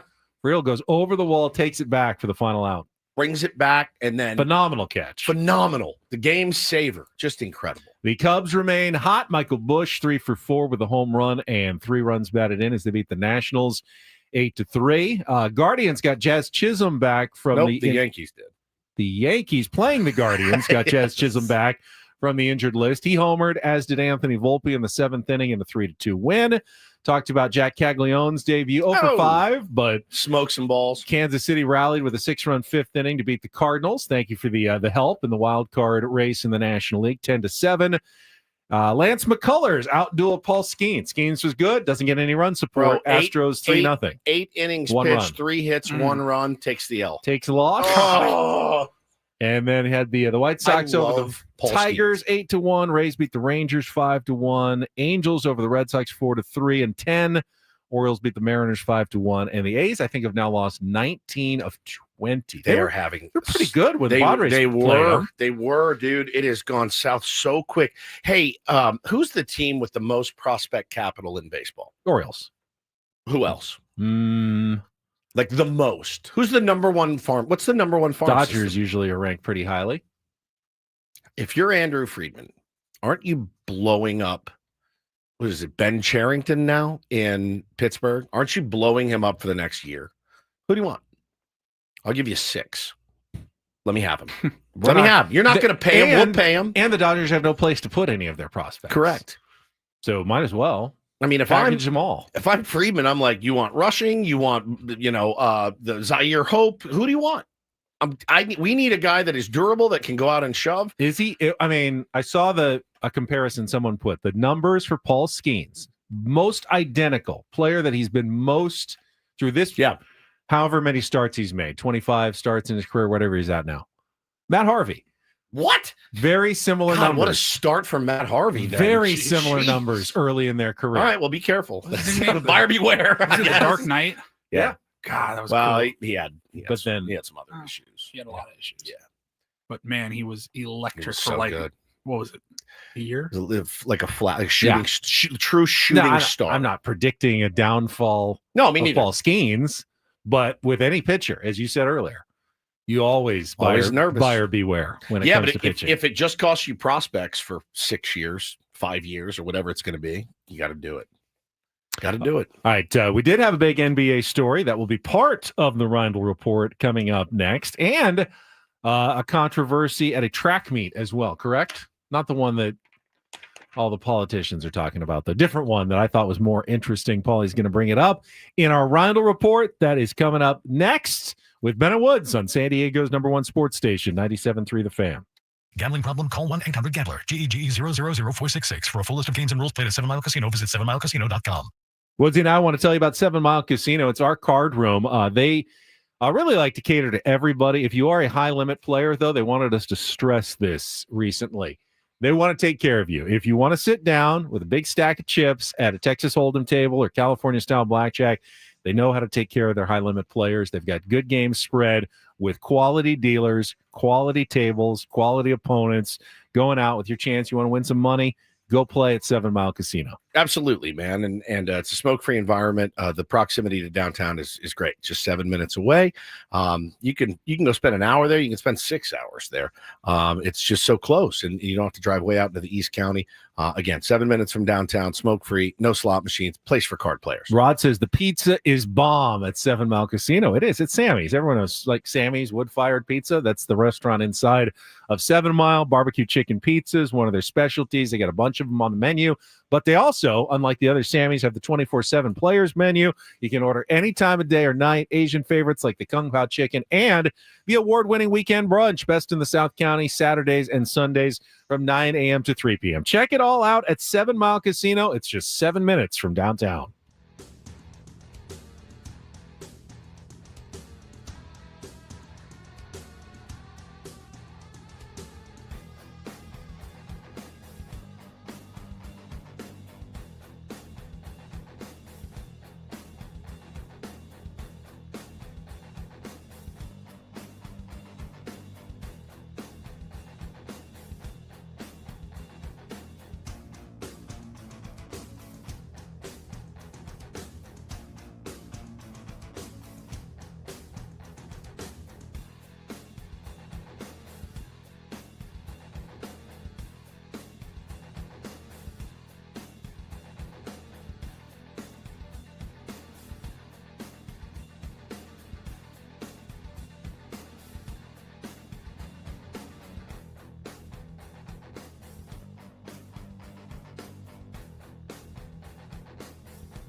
Hey players, things are about to get real here in San Diego.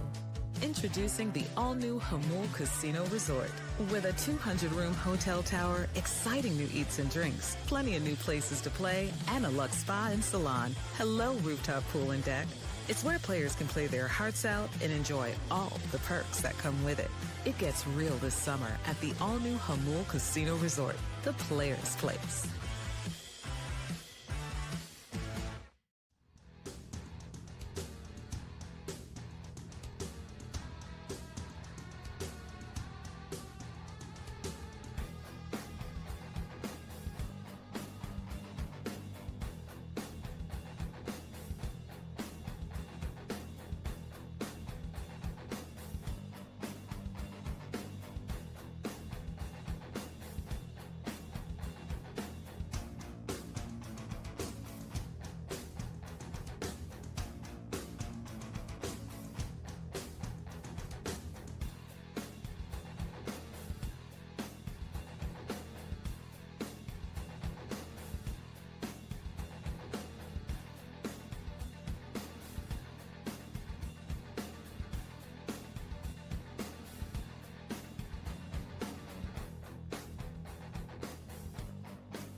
News is going to impact tonight's game between the Padres and the Giants breaking. Get to that in just a moment. First, this hour of Bennett Woods is brought to you by Frozen Ropes San Diego. Hey, parents, here's a message from Coach Kurt at Frozen Ropes. Is your child 6 to 12 years old? Then Baseball Summer League is the perfect fit for your players starting June 16th. That's next week through August 17th. Summer League includes 8 practices and 8 games. Go to San Diego FrozenRopes.com. That's San Diego FrozenRopes.com. Yeah, the Giants have been in an even bigger, in many ways, offensive torture chamber than the San Diego Padres. Just look at the last 2 games. Think the Padres couldn't score? Giants scored 0 and 2. One swing of the bat has provided their entire offense, and they came in already struggling big time. And in response, Alex Pavlovic from NBC Sports in the Bay Area reporting, Giants making a big roster shakeup this morning. Lamont Wade Jr. and Sam Huff both DFA'd. Christian Koss optioned. Dominic Smith signed. Will be on the active roster tonight. Outfielder Daniel Johnson and catcher Andrew Kinzer were called up from AAA. So a lot of these guys we haven't actually even seen in the series. Lamont Wade Jr. got hit by the pitch in the first game and then didn't play last night. He's gone now completely. He's been on the team for several years. In San Francisco. He's had some good runs for them. Like he's very streaky. He'll get really, really hot and get everybody to, kind of believe in him. And then he'll go ice cold. But, look, selfishly, very glad. Well, I should watch what I say. But I really pictured Dom Smith was going to be one of our acquisitions, and we literally just talked about it. I was going to say about half an hour ago in the break. Like, hey man, at the end of the day, we're probably going to end up with Dom Smith because he's been rumored to be here for like 3 years in a row, and they got him. So good for them. Bless you. Doubt that it was a bidding war necessarily. Bless you. Correct. Bless you. Yeah, I would think that they just simply decided Dominic Smith was not their answer. So maybe he's the Giants' answer. Maybe he's not, but certainly sounds like a team in a bit of turmoil that the Padres are now facing and going for a 3rd straight win over this evening. Got to have it, man. Would love it. Now it's a 2-game series. Now you win 1 of 2 and you win the series, and that would be way beyond my expectations. You were hoping for a split. You've already gotten that. Got the split. On Monday morning, you said, we're happy with the split, and you said definitely. Yeah, going up against Webb and Robbie Ray. And you're like, okay, yeah, I'd love to take a split on the road in San Francisco, division opponent, a division rival. Yes, keeps you ahead of them in the standings, 100%. But now that you've won the first 2, you don't want. Now you want to get greedy. Now you want a series. You want the series win. All right, we will have more Padres talk, of course, throughout the day up till the Eco Water SoCal pregame show with Sam Levitt at 5:45. And another first pitch at 6:45. Another game at midnight tonight. Yep, that 5 minutes is. Tell me I'm wrong. That 5 minutes scene. I forgot. I tuned in at 6:40 last night. And I'm going, why am I sitting here waiting? Why am I waiting for this first pitch at 6:45? It felt like 8 o'clock. It felt like 8 o'clock, man. And then they both went extra innings. Yes. It's a torture chamber. It's all right. All right. Paulie's got his Reindl Report headlines for us to wrap up the show right after a check of traffic here on 97.3 The Fan. From the 855 Get Ross Traffic Center, protecting San Diego after accidents or injury, here's Kelly Danick. Just a few things wrapping up our morning drive. Westbound 52 before the 163, a collision blocking the two left lanes. They're running a brake to clear that over to the right shoulder. Also south on 163 at Washington Street, crash involving a motorcycle. It's all been moved over to the right shoulder.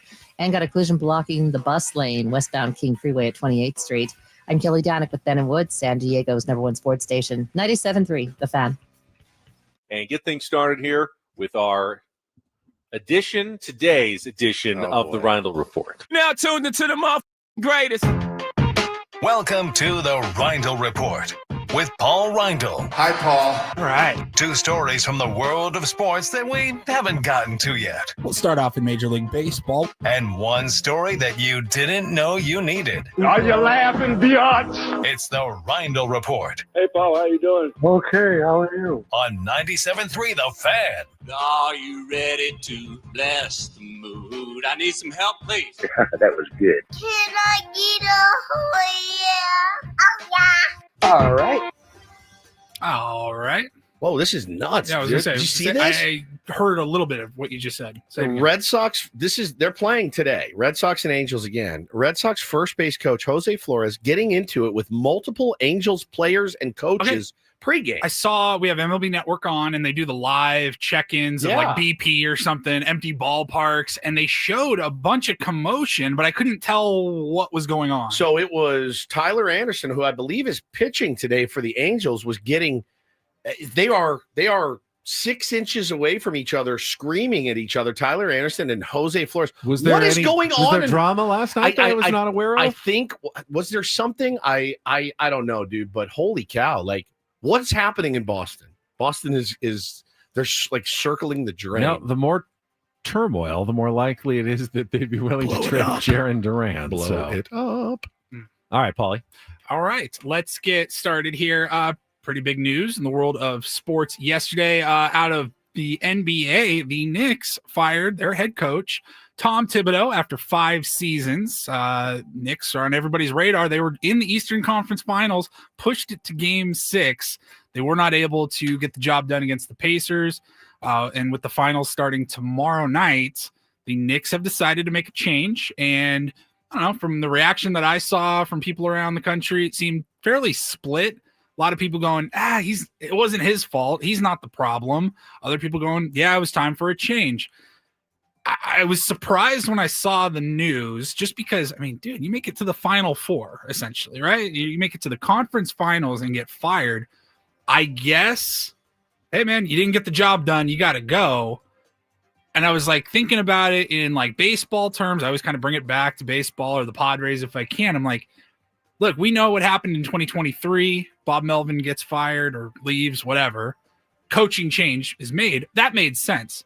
It wouldn't have made sense if like the Phillies eliminated the Padres in the NLCS in 2022 and then they fired Bob Melvin.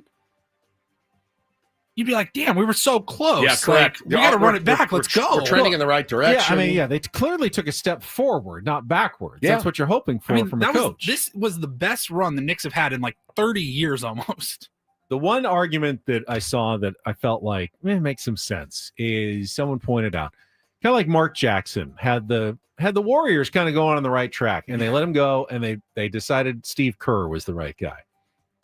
Boom, dynasty. So how do you? I don't know. I mean, but the Knicks haven't been there in. Neither had the Warriors. Warriors had not gotten there yet, and they were on the right track though, and they decided no, we still want to make the deepest change. playoff run in 25 years. Yeah.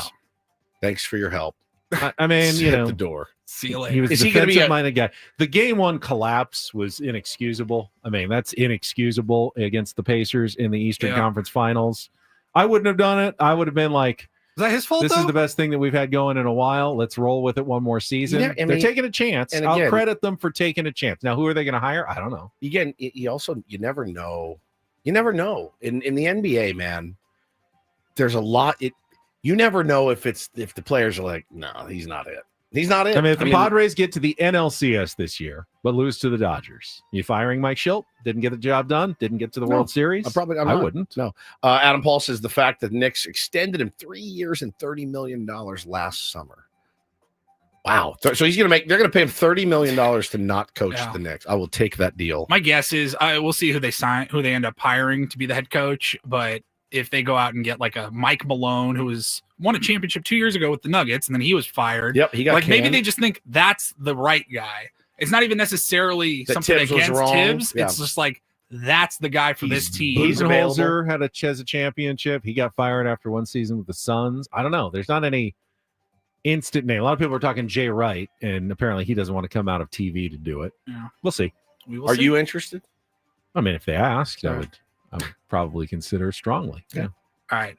You do great in New York, by the way. I would. Yeah, I'd you'd be good. fan. I could ride the subway. You to and work the every day. players. Yeah, you could ride the subway every day. You'd be so happy.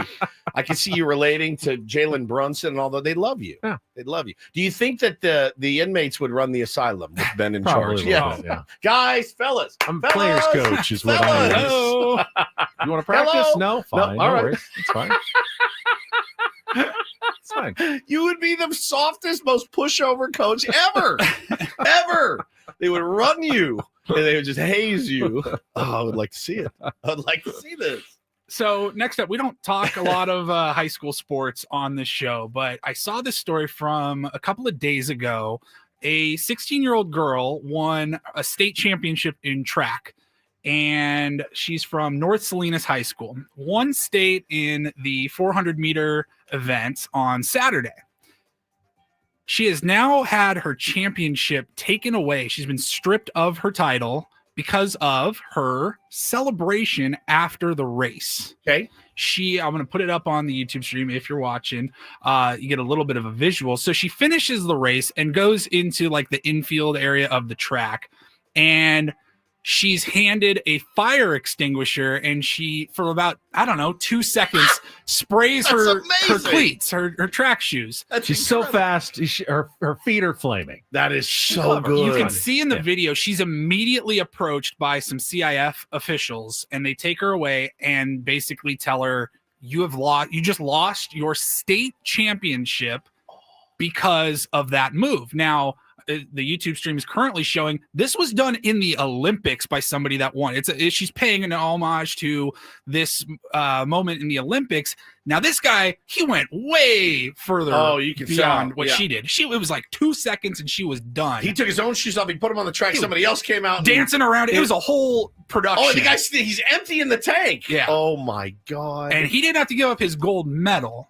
This girl, she did a news interview. She was in tears. She goes, I'll never get that moment back. Even if I get my title back, I'll never fully have that moment back. And dude, I was surprised that the internet was very split on this. That's weird. So the chat is too. Somebody said, Adam says CIF and sportsmanship. So I've always looked at sportsmanship as not taunting your opponent. I don't like that at all. We had T-ballers this year walking by saying, you lost. It was on my team. I found out about it after one of the coaches told me. I chewed them out, the likes of which you've never, ever. I chewed them out. That's not cool. To say I won this and I'm going to put out my own. She didn't go douse all the other people. I thought this was really. I don't think I wasn't directed at anybody else. Exactly. She wasn't at It was anyone's like a face. backflip, dude. Yeah. It was like a game-winning home run to win state, and you flipped your bat or celebrated too much, and you get banked for that. I'm like, dude, that's a slap on the wrist at most. Don't strip the girl of her title. You have no idea how mad I was. It actually wasn't my T-ballers. It was the rookies team. And a couple of my kids would go, you lost. And I heard about it after, and I was like, take a knee. That's it. That's it. There's a way to win. There's a way not to win. The celebration stuff, it does go a little bit. I mean, watch college baseball. It goes a little bit nuts. But, man, that is everyone, sportsmanship. I think, dude, she's 16. Come on. I just don't think it. I don't think it. I don't even know that there's a lesson to be learned here. What's the lesson? don't do a cool, fun celebration when you win. And cool celebration. You worked hard and you accomplished something. I don't think the punishment fits the crime. I don't either. Taunting sucks. Taunting sucks. And if somebody taunts you, that's a bummer. I mean, that's such a bummer. And you hate it and it pisses you off. There's like petitions online. People are signing to give her the championship back. She absolutely should have it. Absolutely. I you've agree. You've seen so much worse in sports. I understand the sportsmanship thing, but she didn't flip somebody off as she was finishing crossing the finish line or anything like that. That's tough, man. I thought it was brutal. I self-celebration. It was very tame. It was very short. It was very quick. Is there an element of someone had to plan it out in advance, and that's kind of insulting that you were kind of planning? You have to plan anything in advance. Sure. I mean, who was it? Joe Horn hiding the cell phone in the funny. I loved it. I thought it was hysterical. Yeah. Terrell Owens pulling a Sharpie out of his sock. Funny. Yeah. Hilarious. It didn't hurt the other team. The NFL did implement specific rules that you couldn't use props It anymore. was stupid then. It's stupid now. They've lightened the rules on like orchestrated celebrations now and letting the guys have some fun, which I think is a good thing for the NFL. I feel terrible for her. She's a kid. Paulie, good job today. Thank you very much. Thank you. We will be back tomorrow and getting you ready, hopefully, for a sweep of the Giants. Got to take care of business tonight first, though. We will talk to you at 6 a.m. tomorrow. Matt Scraby is coming up next. Scrabinators for Paul Reindl, for Stephen Woods.